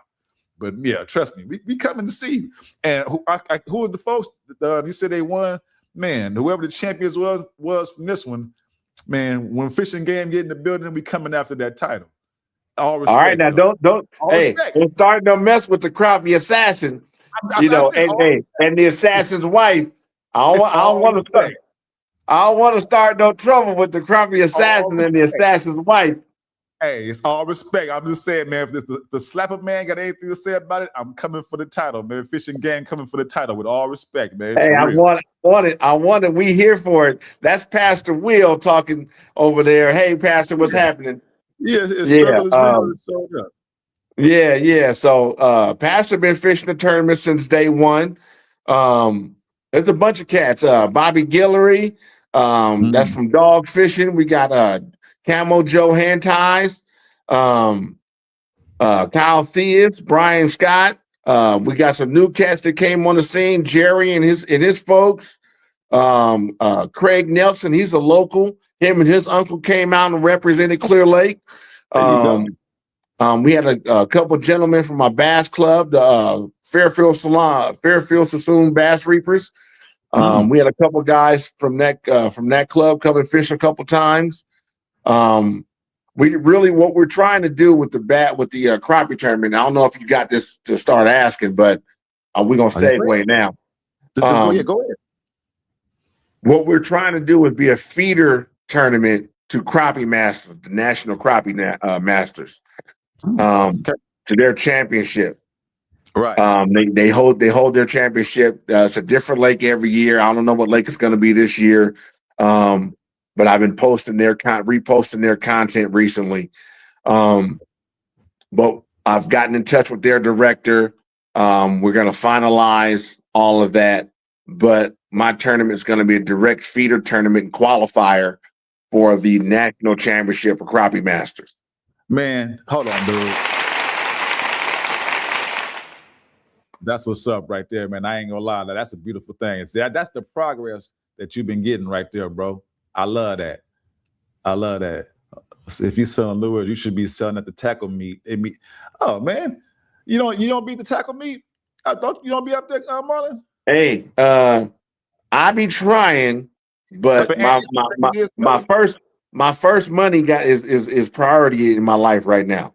So I'm a contractor. I do remodels, and I'm a handyman, and I got a group of people that rely on me to maintain their properties, and so that's my first priority for right now. I know about every single tackle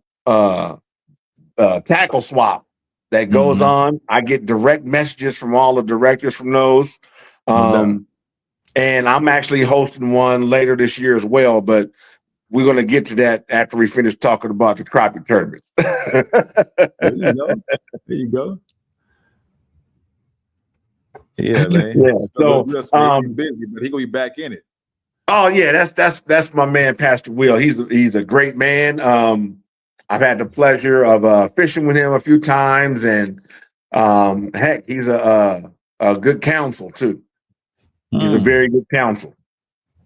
So and that's what we have so far. The core group is growing. We went from 4 boats to getting a steady 6. Now we're at a steady 6 to 8. And I've had my max boats, I think was 13 or 14 this year. But it's a steady growth.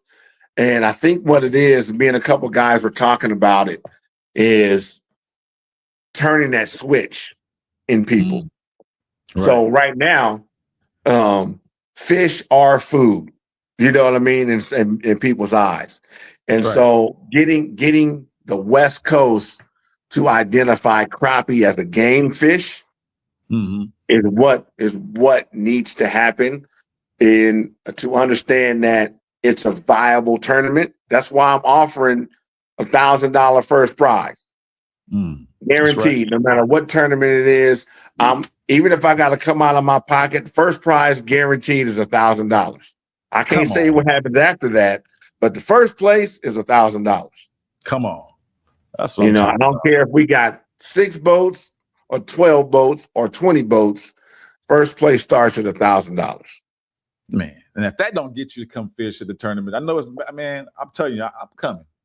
Man, come on, D. D'Angelo, man, if you watching this, D, man, come on, man. Captain Chaser Slab. I know you're ready. But you hear Marlin talking, man. Come on, man. We gotta do this with a fishing game, man. Yeah. We coming from the titles, y'all. Yeah, and so we've had the luxury of having Richmond Bar and Grill be a gracious host. They send one of their employees out to open up at 6:00 so we can set up and have a check-in. And then from then on out, if I stick around, if I'm not fishing that tournament that day, we stick around. I eat, have a good time. We fish around the docks. There's always crappie around those docks. And then we have a weigh-in. This past one, our last event, our championship end of year event, we had a large raffle. I think we gave out close to 20 different prizes. My national sponsor, Catch the Fever rods, some of the best crappie rods on the market. They've actually got one of the best catfish rods on the market, hands down. Okay. But they give me gift certificates to hand out to raffle off and to the place winners. I've got Clear Lake Outdoors. They give us gift cards to their tackle shop for prizes. I've got bait bags that I pass out, bait bags or bait boxes that I create for the tournament. I usually do 3, 4, or 5 of those. I've got Bass Smacking Lures out of Fresno. They send up bait packs for us. We just brought on graciously Notorious Custom Jigs is signed on to be a brand partner. Which is big, especially with that community that he represents. Look at building. That's what I'm talking about. Come on. We've got one of my good friends who's a bass bait maker, Big Baits. He's got some awesome big baits for bass that he brings out for the tournaments. He's also a custom rod builder. So if you want a custom rod and you're ready to spend the money, let me know. I can put you in touch with my man over there to get you a custom carbon fiber rod built for whatever power you need. What else we got going on? And we're looking for more brand partners. One of the local coffee shops, Double D's over in Upper Lake. They've been a brand partner for a couple years. Some great coffee over there. When I'm doing the Berryessa tournaments, Journey Coffee in Fairfield and Vacaville, they give out gift cards for prizes. I just been Marina Bait and Tackle usually gives out some boxes. Ghost Bait and Tackle out there in Sacramento and Natomas. Cedric over there has been a great sponsor of mine for putting together prize packs for me. And we're just building. Even like I said, with Richmond Park Bar and Grill being a gracious host, when I go out to the Delta, my big Delta event on September 12th this year at Holland Track, that arena owner, he's given me most of the property to host a large event. So anybody out there that's a vendor or food truck, contact me if you want to be a part of it. We're trying to grow that event to be as big as the other tackle swaps.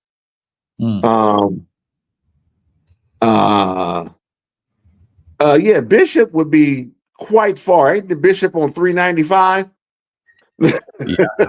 I'm not too sure. I think Bishop is at that high desert area. What are you talking about? You got to follow up. That's a long way away.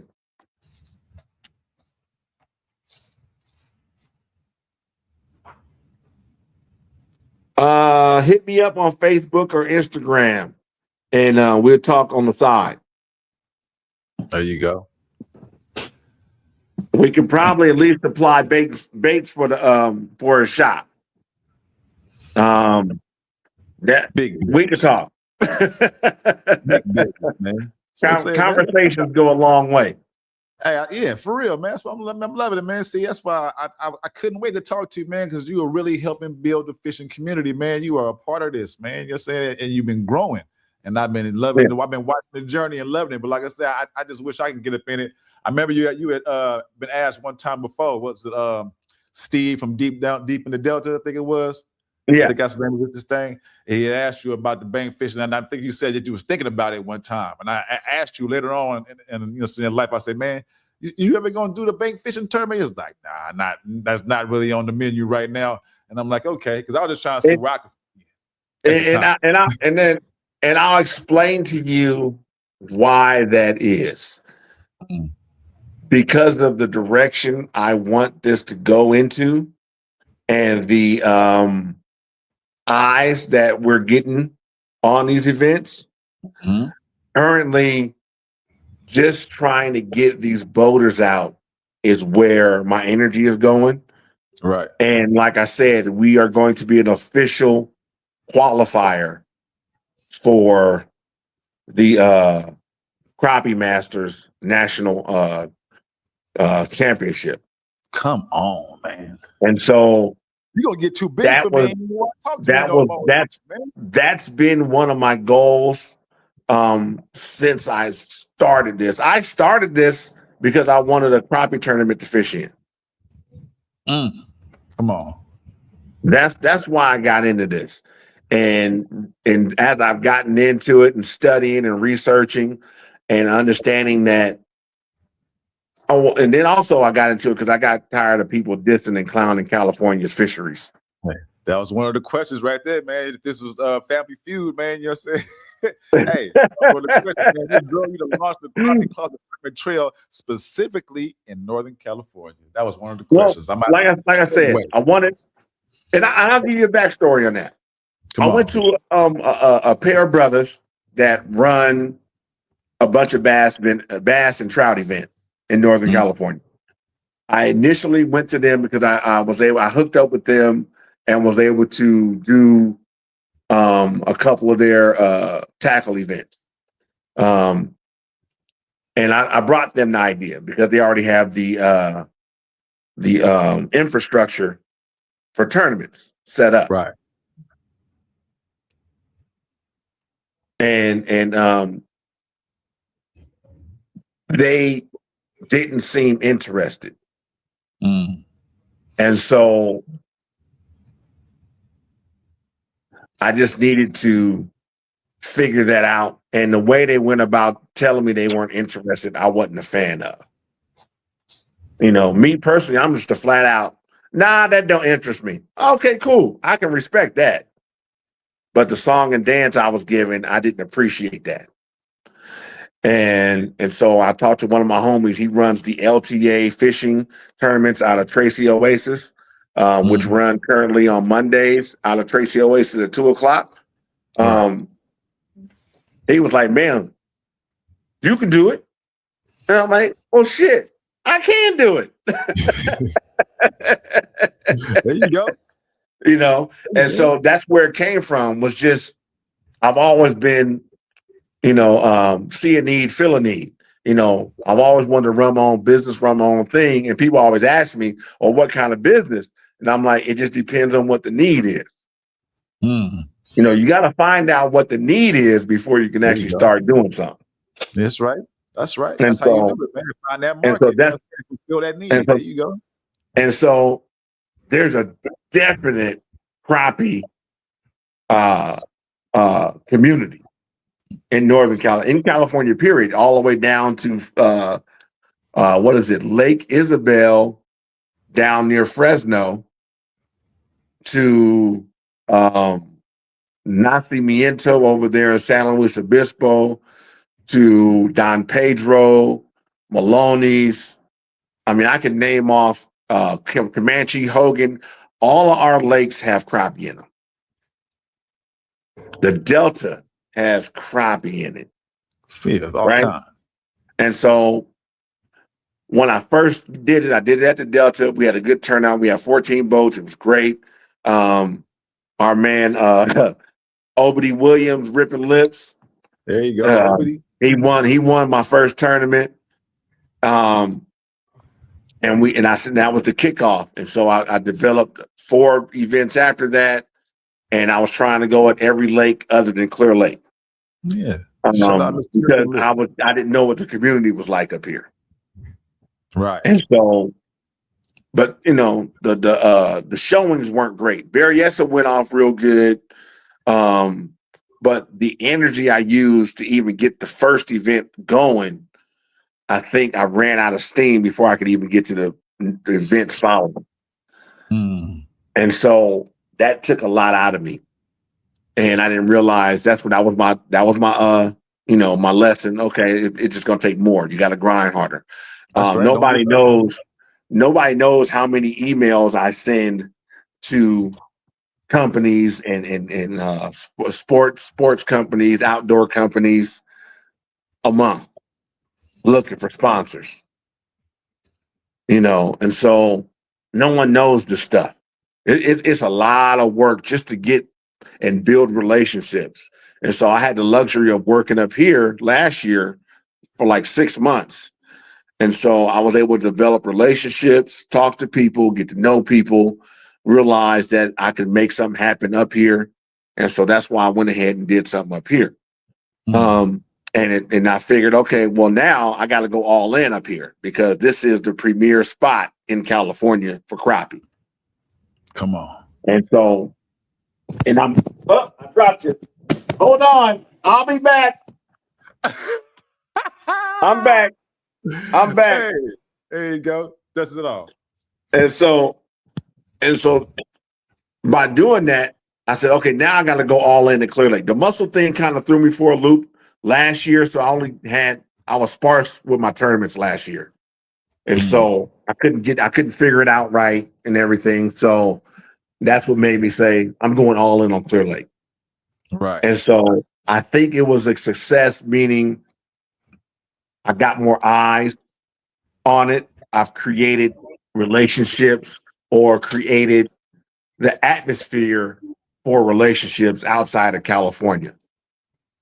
And once I got doing this, and then I started looking into how they tournaments ran out there, my goal was always to be a feeder tournament to Crappie Masters. And before it was the National Crappie League. And they just went under. They held their last event in March or April. So it was two real large tournaments in the country. There are a bunch of satellite tournaments all over, but these were the two premier tournaments. And so the Crappie League, National Crappie League, folded. And so I was like, okay, I have a window now. There you go. And so there's a big plan in the works to host a large event in 2 years in January 28th. So be on the lookout. I'm developing the plan for that. There's some changes going to be coming up pretty soon that we're going to make known once they happen. But our goal, like I said, our goal is to really spotlight the fisheries in California. Because, I used to read on these boards, man, those fish are toxic. Oh, they're not catching nothing like that. That can't be real, But it took some of those good old boys to come out here the last couple of years. Yeah. And put it on them. And now I'm like, all that did was make an opportunity for us. You know what I'm saying? And so there's a movement, and I've been telling people this that's why I picked Crappie to get into anyway. There's a movement happening, and I don't think anybody is really noticing it. Every large tackle company has a crappie line. Best believe Fish and Game got a crappie line coming. Okay. So and so with that being said, there's a ton of garage guys. I'm a garage guy. There's a ton of garage guys all over the country, and we've got a niche. We've got a niche that we're in. I'm not trying to be rich. I'm just trying to get my share. Yeah, man, the fishing community, man. It's man, like I said, it's so many burger joints. You think everybody is stuck on Burger King, man? It's Nations, it's McDonald's, Whoppers, all Wendy's. Yeah. It's all kind of burger joints, man.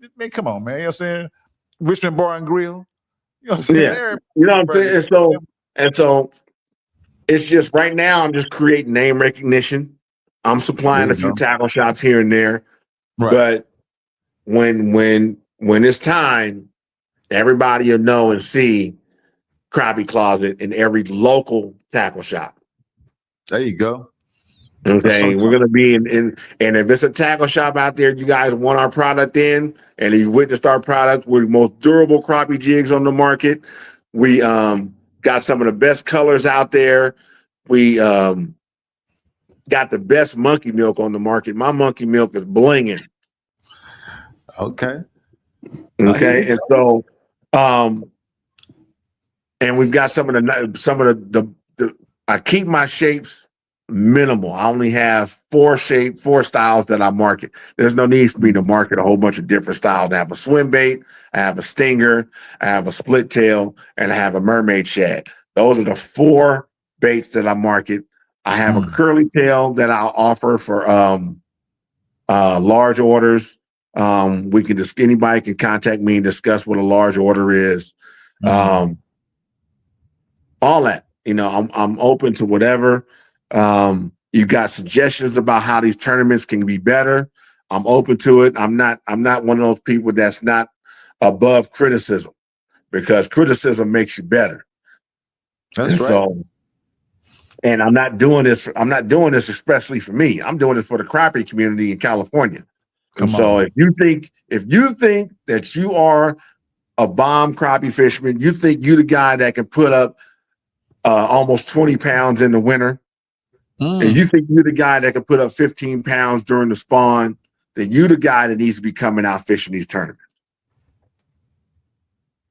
And so our last couple tournaments, From in April, our tournament was separated from first and second was separated by 0.04 pounds, first and second place. Man, you hit Our all the last tournament, the one we just finished up and wrapped up, from first to third place was separated by 4 ounces. Come on, segue. Okay. So, and we also had more than that was weighed for big fish. We had 5 fish over 2.5 pounds. Okay, check this out. Check this out. Because you've been hitting a lot of questions. You've been going and going. I'm looking like, oh, he answered that one. He answered that one. This right here, though. Now, what is the defining strategy that separates those that bring in them big old slabs from the rest of the anglers? What separates them, man? What is it that gives them that edge of catching the big ones that everybody else just don't have or can't figure out? They are doing more than just catching.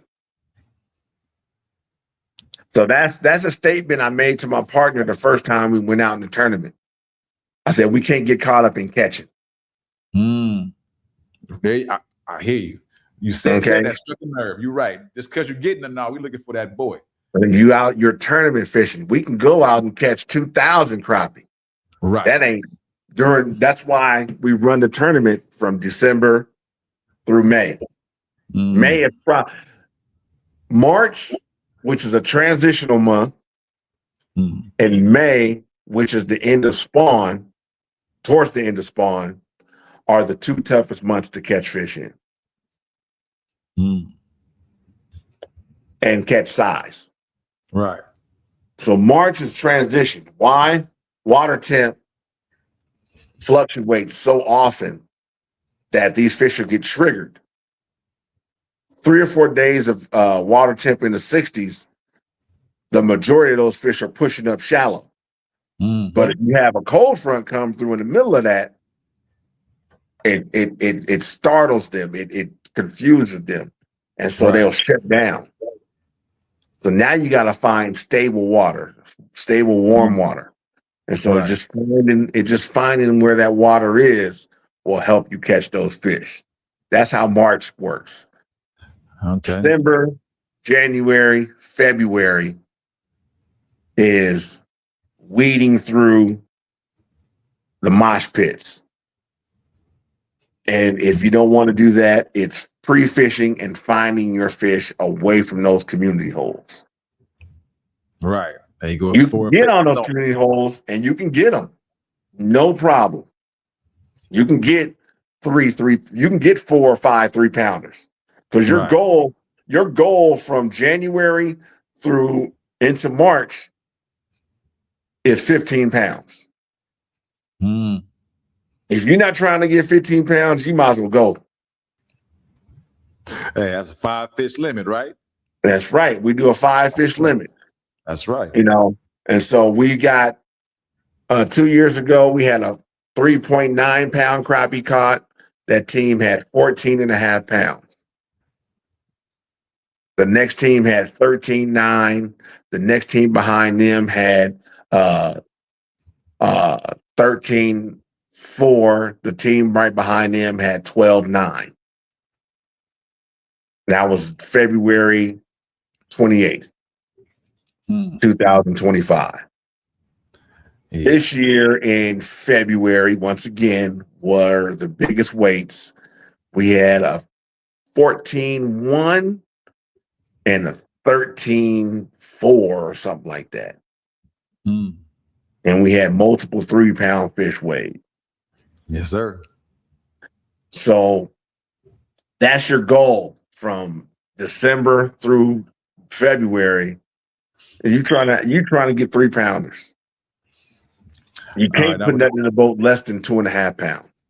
The question right here now is there a difference in how a trophy crappie moves and how they behave compared to a school of just those schoolie standard size fish? How do the trophy crappie move as opposed to those? Well, personally, I wouldn't know because I'm not looking at them on live scope. Okay. That's a question for a live scoper. I haven't done enough time with live scope to understand the difference in behavior of a bigger fish to a smaller fish. I tend to believe that the larger fish during different times of year, usually if January, February, your larger fish are going to be are going to be under the school. And the reason is they don't have to work hard to eat. Right. All they're doing is sitting down. Everybody else is knocking and knocking bait down. They're coming on down. And they just sitting down there cleaning up everything. They don't have to chase. Right. And so they've learned that. They learned they can sit at the bottom and eat everything that falls down to them. So the larger fish usually the majority of the time will be under the school, at the bottom of the school, or let's say you got a prevailing west wind. So it's coming from the west going east. The larger fish are going to set up on the east side of the school. So they'll be facing into the wind. Why? Because that's a current that's being created on the water. Dig that. And so that's what I'm saying, where it separates the fishermen now. You know what I mean? You separating the guys that are going to catch, and you separating the guys that's going hunting. You know, to be a tournament angler, you have to be a hunter. You have to be able to hunt these fish. You have to be able to understand and think what their next move is. What is their next move? It's the water temp is 45 degrees. Air temp is 40 degrees. It's freezing outside. No wind, no rain. What's your move? What you gonna do, Cletus? Shit, man. I'm gonna throw something at him, man. I'm gonna drop something heavy. I'm gonna do like you said before. I'm gonna do a double rig with something heavy up top, something light on the bottom, and let them flutter down. I'm gonna see what they want. I'm gonna give it to them until I figure out what it is, man. That's what I'm gonna do. I don't have a certain strategic thing. I'm straight throwing everything at them, man, to see what works. And when I find something working, I'm sticking to it. But you big fish hunting. Hey, dropping to the bottom, like you said. That's the first thing my thought was. Just saying they normally at the bottom. Okay, so I'm gonna give you game. Come on. I hope everybody listening. Don't be afraid to go big. 3 inches, 4-inch swim baits, 4-inch minnow baits, 3-inch minnow baits. Don't be afraid to go bigger. I do that at Clear Lake anyway. Don't be afraid to go bigger. I use like a 3-inch bait. Yeah, those fish, especially in the winter, the shad are actually bigger in the winter than they are in the spring. You're looking at I'm looking at 3 to 6 inch shad from December all the way through March. And then all of a sudden, those start dying. Those die off because they old now.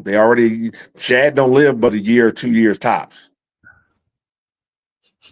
That's it. They die off. Yes, sir. And so that's why you want to go bigger in the winter. Bigger baits, get bigger fish in the winter. Don't be afraid to throw a bigger bait. Once again, same thing they say about throwing big glide baits for bass. You're not hunting numbers. You're hunting size. That's right. Same with them bass. You got to throw bigger bait sometime and you get that bigger fish. You know what I'm saying? Whether it's a slower retrieve or, you know what I mean? Sometimes I see a lot of people just throw big baits. Or we throwing regular ones. We looking like, damn, they throwing some humongous ass baits for them bass. You know what I'm saying? But they looking for that boy. And they only looking for that one bite. Yeah, they looking for that boy. They ain't just throwing. I guess they ain't just fishing. They hunting. They after the boy.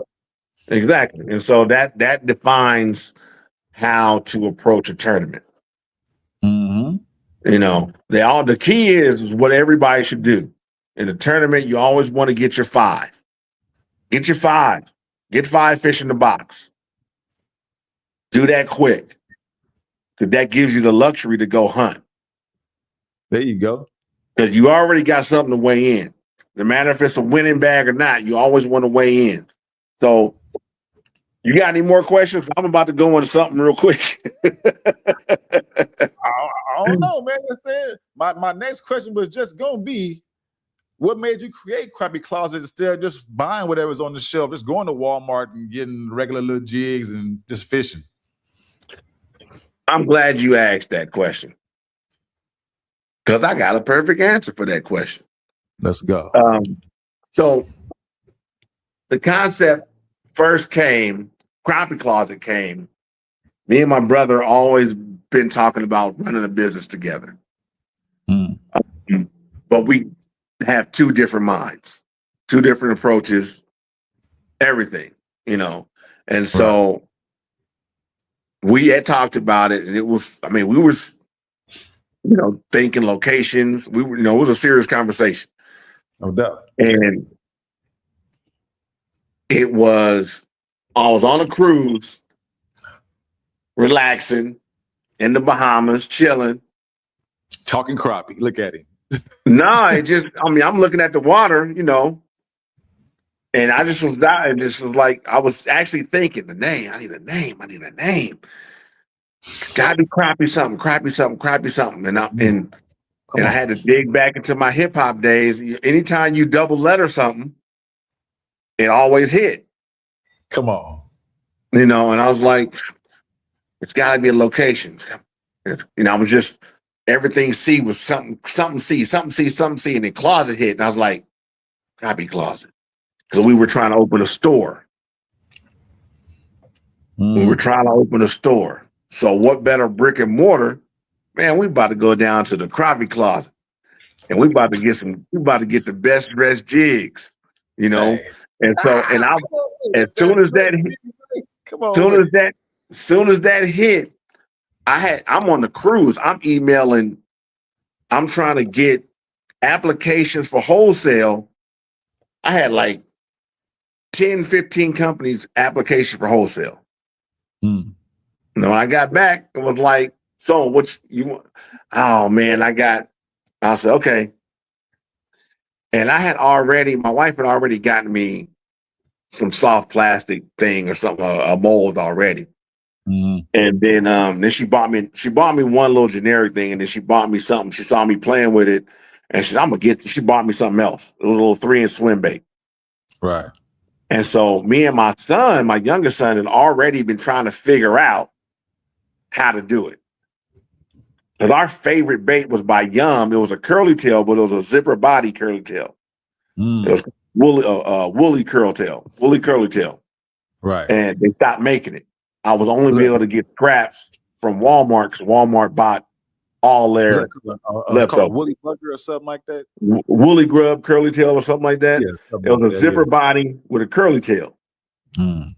Slaps. That thing slapped. I don't give a damn. It was before Kitech had came out. Yeah. And so I mean I'm catching bass.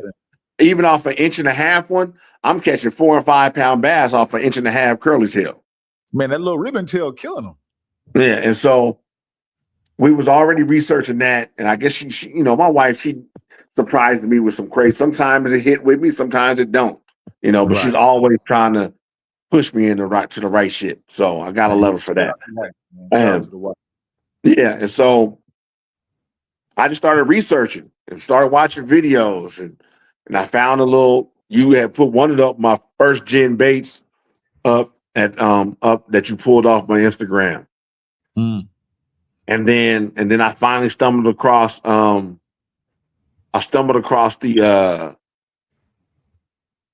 stinger.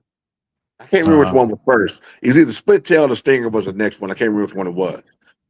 So I always like the stinger tail, honestly. But, you know. Yeah. So when I found it, I said, "Oh, I don't want the 2-inch size.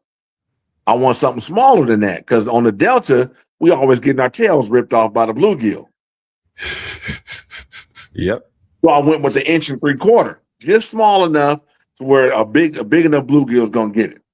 Yep. Take it in. And so I said, okay, I'm good. So I started making that, getting my colors going. It took me a minute to get that monkey milk color right. And so I'm giving them to folks. You know, my brother, I'm making him some custom stuff, cutting, pasting tails and all this stuff and everything. And he was like, yeah, this is cool. And I'm giving it to a couple other cats. And my boy Joe, me and Joe hooked up with each other because he had a little YouTube channel for a second that he was doing. So I was looking up YouTube people. I'm like, hey man, let me send you some of my baits. And I'm just shipping baits off to people. No doubt. I mean, I'm sending baits all over the country. Put them on notice. And so a guy in Texas called Crappie Head TV, I sent him a big bucket full of stuff. He used it on a couple of his shows and was killing with them. Joe started killing me and Joe became friends. I sent some to some homegirl in Texas. I was sending them all over the place. And then I started locking in. And then I sent some to Marina Bait and Tackle. I got the swim bait mold, I had the stinger mold, and I had the split tail mold. And so I'm running through that stuff. And I'm making those, starting to make my colors looking good. They're dialing in everything. And I'm selling to a couple little shops, nothing big, but just enough to keep my name going. I started doing some of the show. I did the bass hole tackle swap. And then at that point I think I had a 3.5 inch swim bait too. And so I'm 3.5 inch swim bait. I got the all the crappie jigs, and guys was coming over. Man, crappie jigs, we got crappie. Oh yeah, let me get a few of them. And so I made like $400 at the crap tackle swap. Come on. And so I'm like, okay, this is okay. We here. So I just doubled back. I put that $400 and bought some more molds. And so I ended up, and then recently in the last year and a half, I bought some more injection stuff to increase my productivity for the space I got. And so now I'm at a point now where my demand from tackle shops, I'm getting calls, I just can't meet the demand. So now it's like I got to increase my production again. And so that's why I am now. And then I started doing the freaking tournaments with that too. And then double back them group of brothers I told you about that I wanted to flip the tournaments to. One of the brothers, and I say brothers because that's who they were. And they may be watching, they may not. I'm not going to put names out. So if they know, they know. Told me, you can't do your baits and run tournaments at the same time. Man, that made you want to do it even more right then. So you just told me I can't do something. You know, luckily I'm not a young kid, right? Yeah, so that was a battery pack in your back. You know what I'm saying? Thanks to you, brother. Oh my God. And I don't like I said, I'm not gonna say no names. So if they come across it, whatever. And I respect them because they doing stuff. I don't talk bad about them. I have my own feelings, but they still remain an asset. So I'm never gonna talk crazy. I could just give instances, you know, whether I didn't like this or I didn't like that, but I appreciate I can still give them a call. But I'm not getting any game. You feel what I'm saying? Yeah. Yeah. And so that's where one of my bigger problems is. So it's almost like you don't want to even see another black brother succeed. And so, because, you know, and so it's like, dude, hey, I'm not asking for your hookup. I just want to know, man, can you help me structure a couple letters to some people? That's all. Can you help? You know, I'm trying to, you know, get sponsors. Don't give me your hookup. I just need to help structuring these letters so I can say the right thing, have it presented properly. You know, and so, oh man, you know, I just don't give all that out for free. Oh, okay. Never mind. It's okay. Man, people sometimes where they came from, bro. I mean, real talk. We all start from somewhere. I'm sure they started from somewhere. And so, like I said, I won't say any names. Those close to me know because I've spoken names out to close people. There you go. But they doing what they doing, and I can't knock that. And so they don't, and it's not their responsibility to lend a hand or support like that. It's not their responsibility. So I can't be all mad. It's just what it is. And so I just know that I just got to grind harder, find those who are willing to offer encouragement and support. And so that's just without monetary compensation. I'm not asking anybody to work for free, because if you do anything for me, I'm going to ask you what I owe you.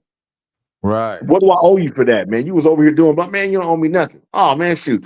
Hey, man, you know what? Here go a sweatshirt. Hey man, you know what? Here, let me put a box of jigs together for you or something, man. I don't want to send you home empty-handed. Yeah, that's right. I got an older couple that come and help sign in and check boats and stuff. You know, I've given them both tons of jigs, and both of them have sweatshirts and hats. That's what's up. You know what I'm saying? And so it's nothing that I want to do for free, but I can always try to compensate you somehow. Right. Show some appreciation. Away. Anyway, so anybody young out there that want to be a part of the crew, we need a digital creator, content creator moving forward. So contact me. We can discuss it. There you go. Okay. All right. We're gonna take a quick breath, man. You know what I'm saying? And put this little thing out there right quick, man, for them to understand. Hit that like, subscribe, and hit that notification for more content. All right, now, brother, when you making your lures, man, I got a question for you. Is there a science? We spoke about science earlier. You say you didn't want to get too scientific, but is there a science to create the crappie? Or do you just trust what works? You understand? The stinger tails, the split tails, the ribbon tails. You know, is there a certain something to what you do when you do what you do? Profile, movement, and color are definitely things that you have to pay attention to. You don't want to be making something that's constantly be thrown at these fish. But that being said, you still want to have something that people are comfortable with using. The fishermen. And so every fishermen are habitual. And so most people don't want to try something new, but they want to hear what works. There you go. And so if someone's out and I'm at a show and I've got my stuff out, of course I got different colors and new colors that I've created for the show. That's right. You know, I may not have put those on the water just yet. And they'll ask me, what about these? Man, that's a new color. I haven't put that to the test yet. But it has a similar color as XYZ. Right. You know, because I'm always looking at, if I catch a shad, I'm looking at it. I'm seeing what colors. There's 5 colors in one shad. There's green, there's purple, there's blue, silver, black. Right. In one shad. That's why they got so many different ones. The sexy shad, the natural shad, the gizzard shad, different ones. Because like I said, you know, so the ones that we got out in Clear Lake, these thread fins, you know, their back goes from black to green to blue and a little bit of purple. The sides will have a little bit of iridescent purple, a flash of, if you look at them, a flash of green, and of course it's got that chrome, silver, and white. Right. And so that's why anything with a blue, green, purple,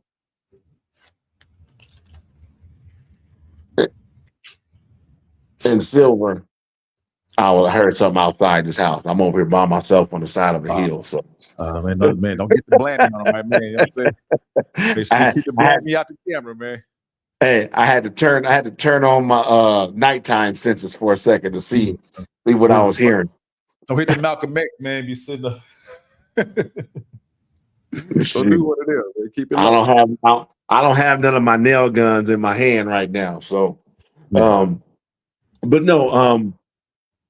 but everything I catch, bluegill, crawdads. I know the Delta has a shrimp that's pink.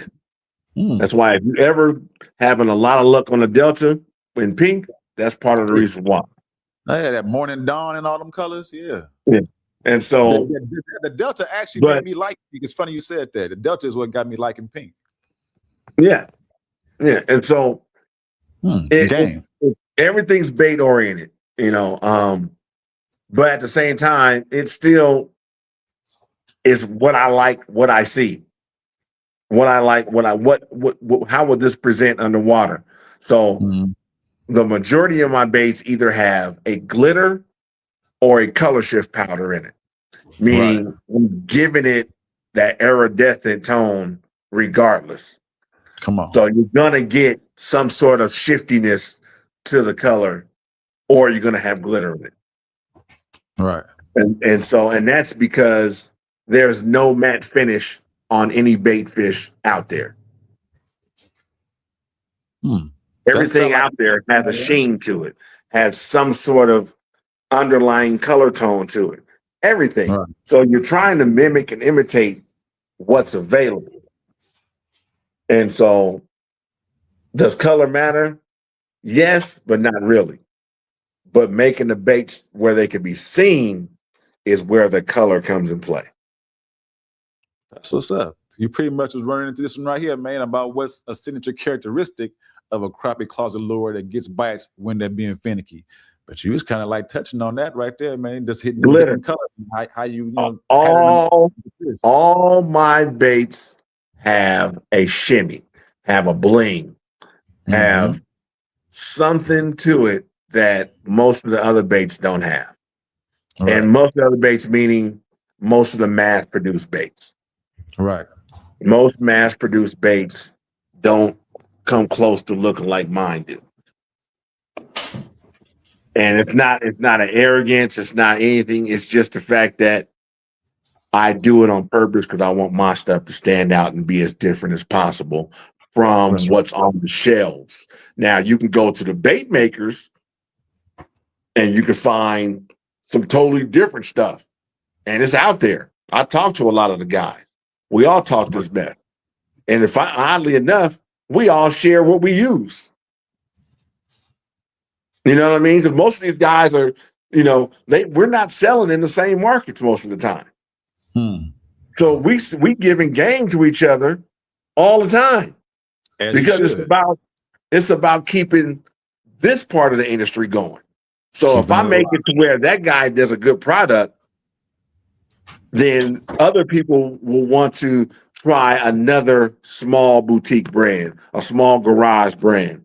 That's instead of going to Bobby Garland, instead of going to 6 Cents, instead of going to Strike King, instead of going to Mr. Crappie, instead of going to Southern Pro, Archie Archie, who else?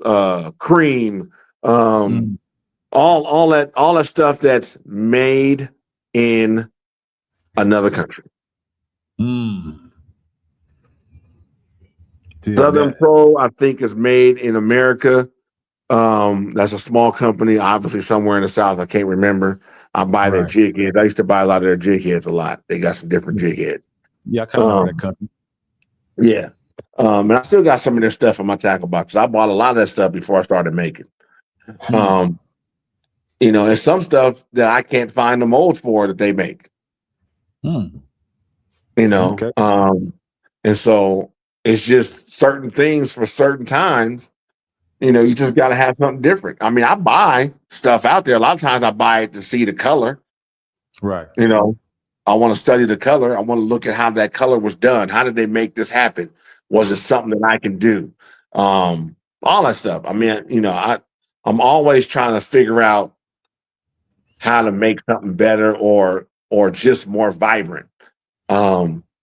Another color I like is orange and black, believe it or not.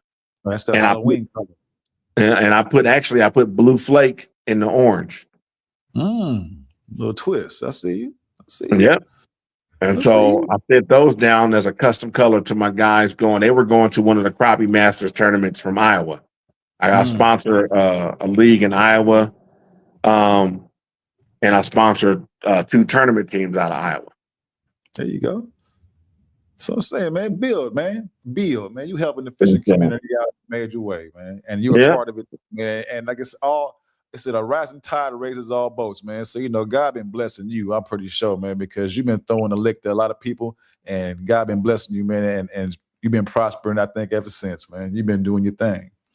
Well, everything don't show up on the bottom line, but it shows up in the experiences and relationships that I'm building. And so Come on, segue.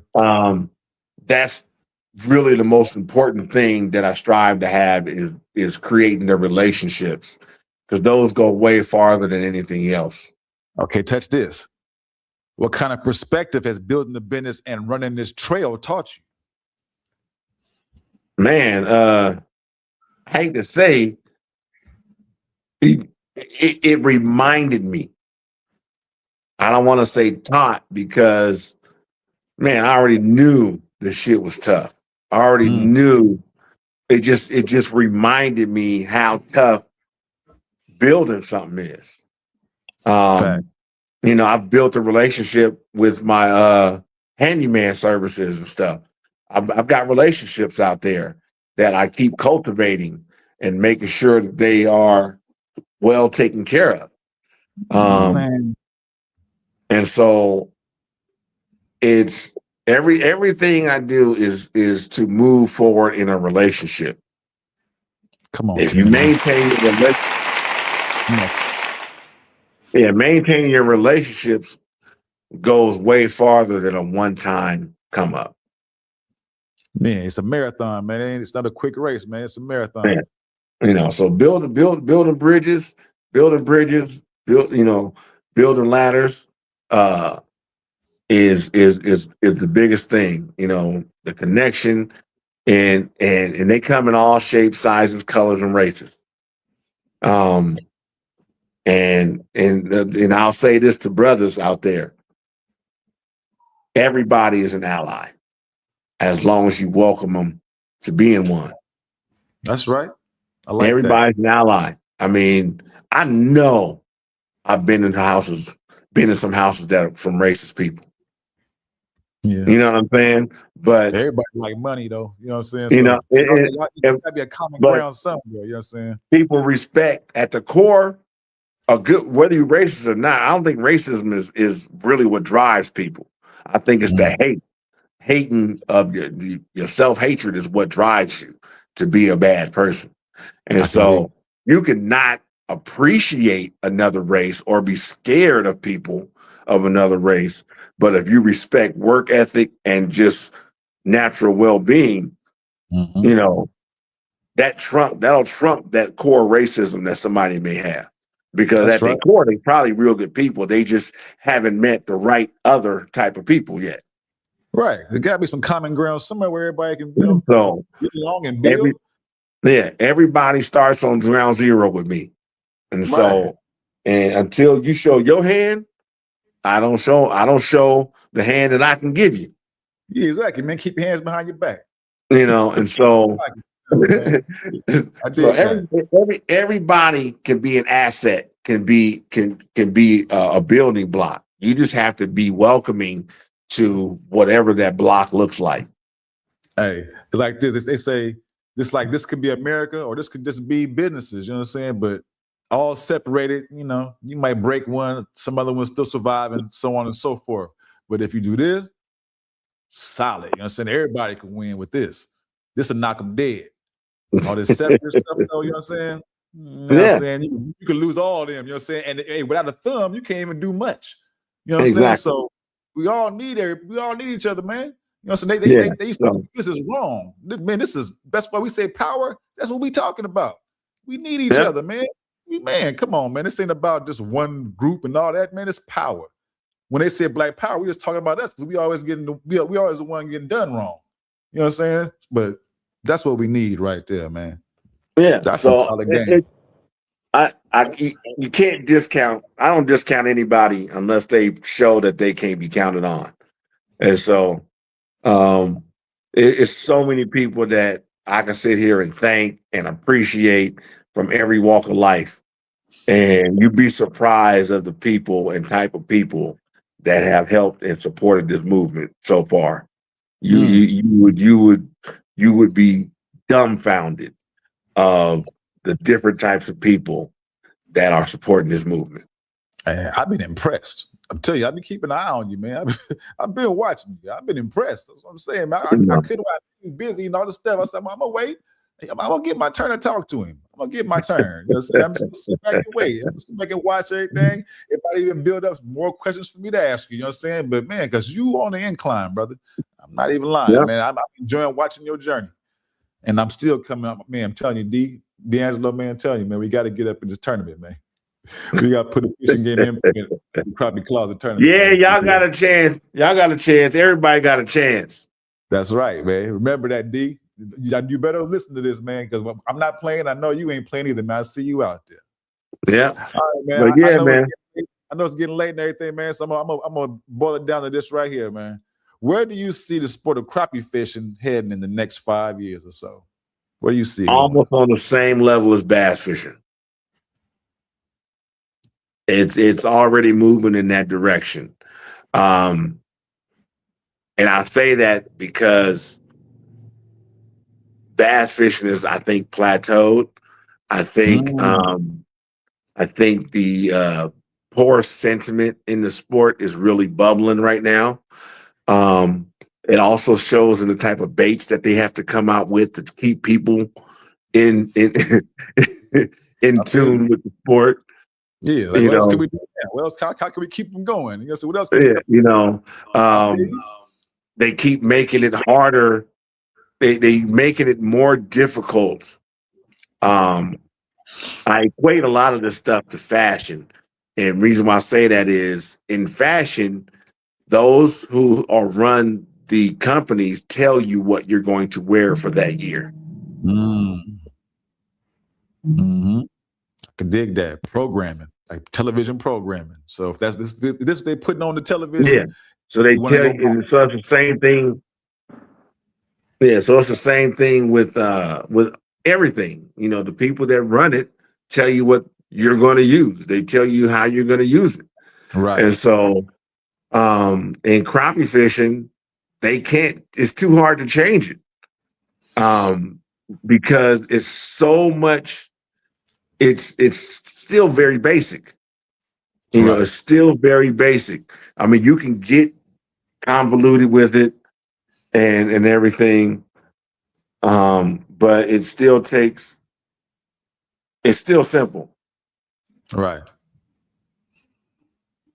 I know what you mean by that. I really do. Like you said, it's like how much more can you make? I mean, you can make something, you can figure out something, and if you can, that's good. You know, do your thing. So, but it's still some staple. Everybody with crappie fishing, reason why I say that it's gonna get as even, because the amount of people, regular people that do it is already more than bass people. I could dig that. But crappie fishermen, the average crappie fisherman doesn't spend the same type of money as a bass fisherman does. You're right. So that's why the industry isn't really cultivating that portion of the fish industry isn't really cultivating that part as much yet. Right. But the top 10% of guys, of people who want nice stuff and want good gear, spend the money for it. Right. And so it's not, the push is already started. There's a wave. It's already started. That wave is moving. Right. And you just got to get in it. And that's what I already saw it. I saw it when I started researching 3 or 4 years ago. I saw it. And I don't know how I recognized it, but it was like I just saw it. And so that's what made me say, let's jump right on this, dive into it and go for it. Just be ready, because I've already had a total of 10 bass fishermen fish the tournament in the last 2 years. One completely changed over. They said, I just want to do crappie tournaments. Yeah, he got a conversion. Come on with it. And so part of the reason it still has, even though I watched some of the bigger crappie tournaments and stuff, weigh-ins, they still have a family-friendly atmosphere. It still looks fun. It's still it's still simple.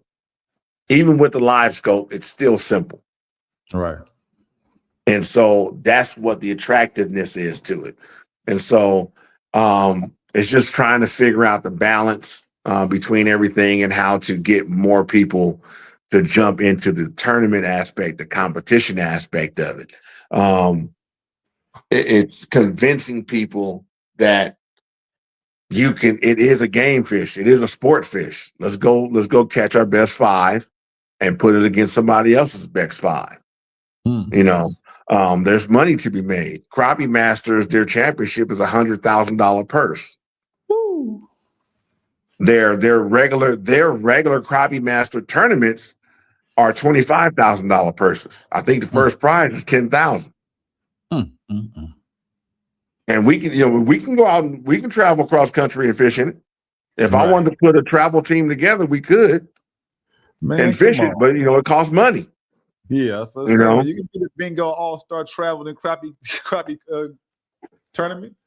But what I want to do and focus on is I really just want to focus on being a qualifier for the Masters, and we're on our way to doing that. Man, that's a beautiful thing. Yeah, I'm enjoying it. I like that game right there, man. I'm glad that you're doing that, man. You say you're becoming a feeder creek into a bigger lake, man. You know what I'm saying? But the best part about that is that you are going to be a part of it. That's the best part. Yeah. You are part of it. You know, your name will be synonymous with that. Or I'll create the entity and then sell it. That's what it. Hey, who gonna be mad at you? You like I said, you are part of the community, regardless of anything. Be like, man, who did this, Marlin? You know what I'm saying? Marlin did this. Yeah, so who's mad at you? You know, nobody. I'm just, and it's not just me. I don't even want to take full credit for all of it. Like I said, I got a core group of cats that come out, and I don't want to say I try to say we as much as possible when I'm speaking on this stuff. No doubt. And so we've put together a group that I actually talk to constantly. And they give me feedback. They give feedback. We try to do improvements. I've tried to push them to have open range to, if you see something, do it. If you see the opportunity to get a sponsorship, create the moment, get me in the room or whatever, if you see it, let's make it happen, because it all benefits us in the long run. If we've got more product or more money going into this, there's more money to be handed out to those who participate. There you go.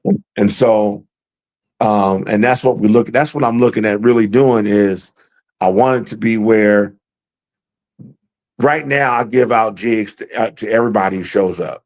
I give out a custom pack to everybody that shows up. So I make a custom color for every tournament.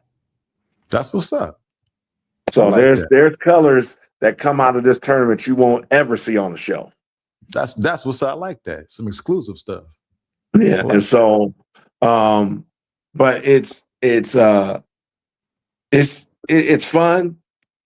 It's tiring, it's grueling, it's exhausting, it's rewarding, but it's fun.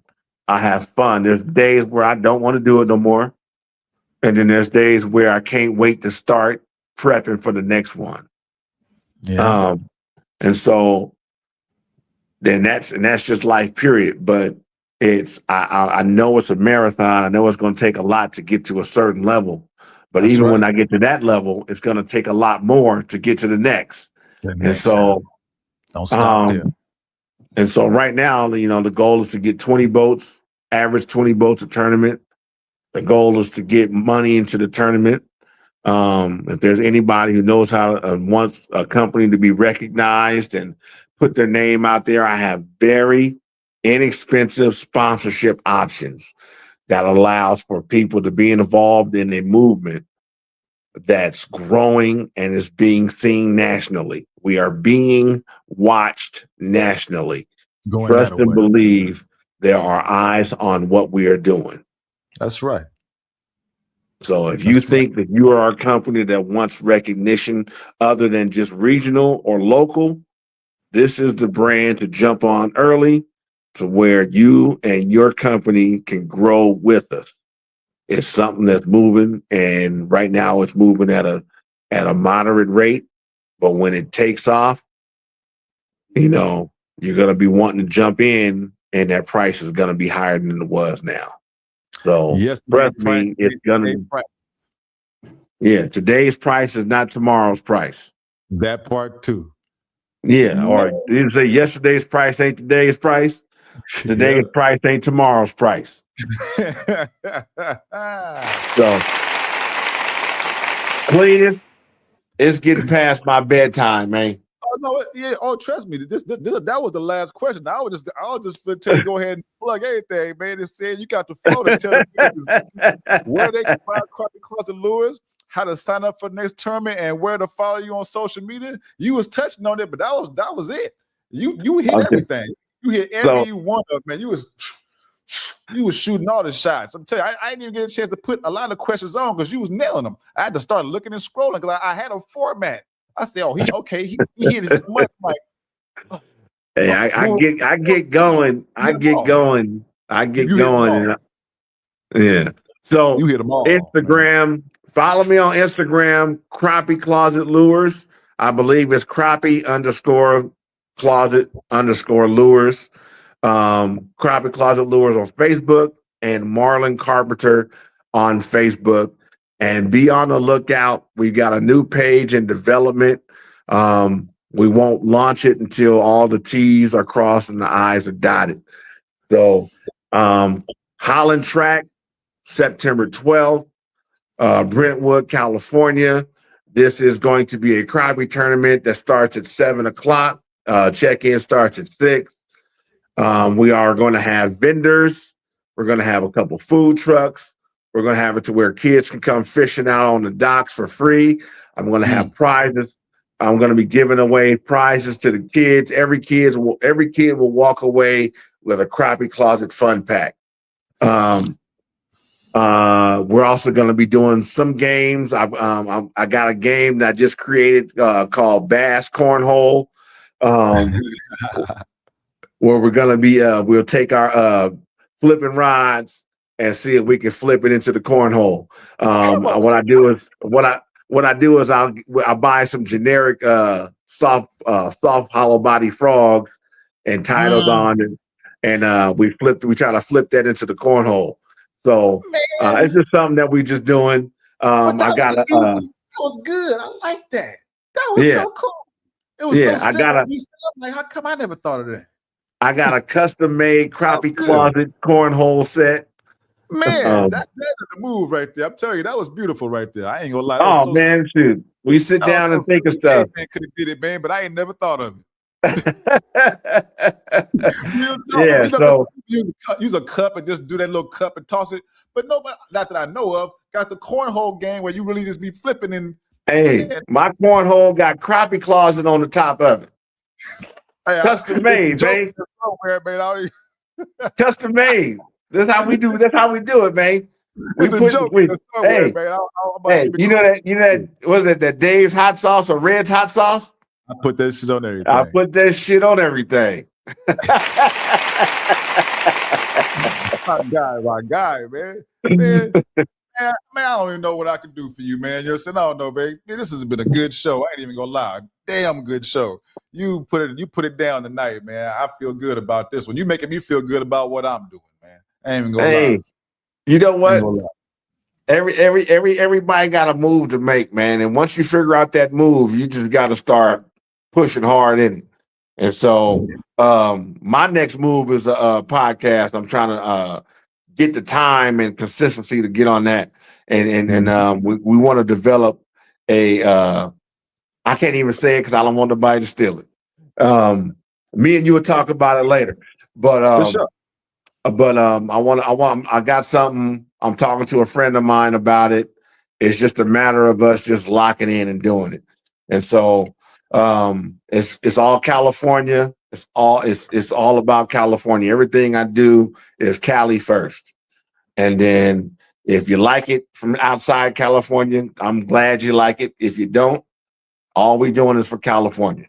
And so we trying to rep hard and showcase hard and let everybody know that we've got the best environment in the country. We can fish, we can snowboard, we can ski, we can surf, we can hike, we can mountain climb, we can go to the movies, we can go to a casino, we can drive down the coast, we can drive in the snow, we can do That's all that in one day.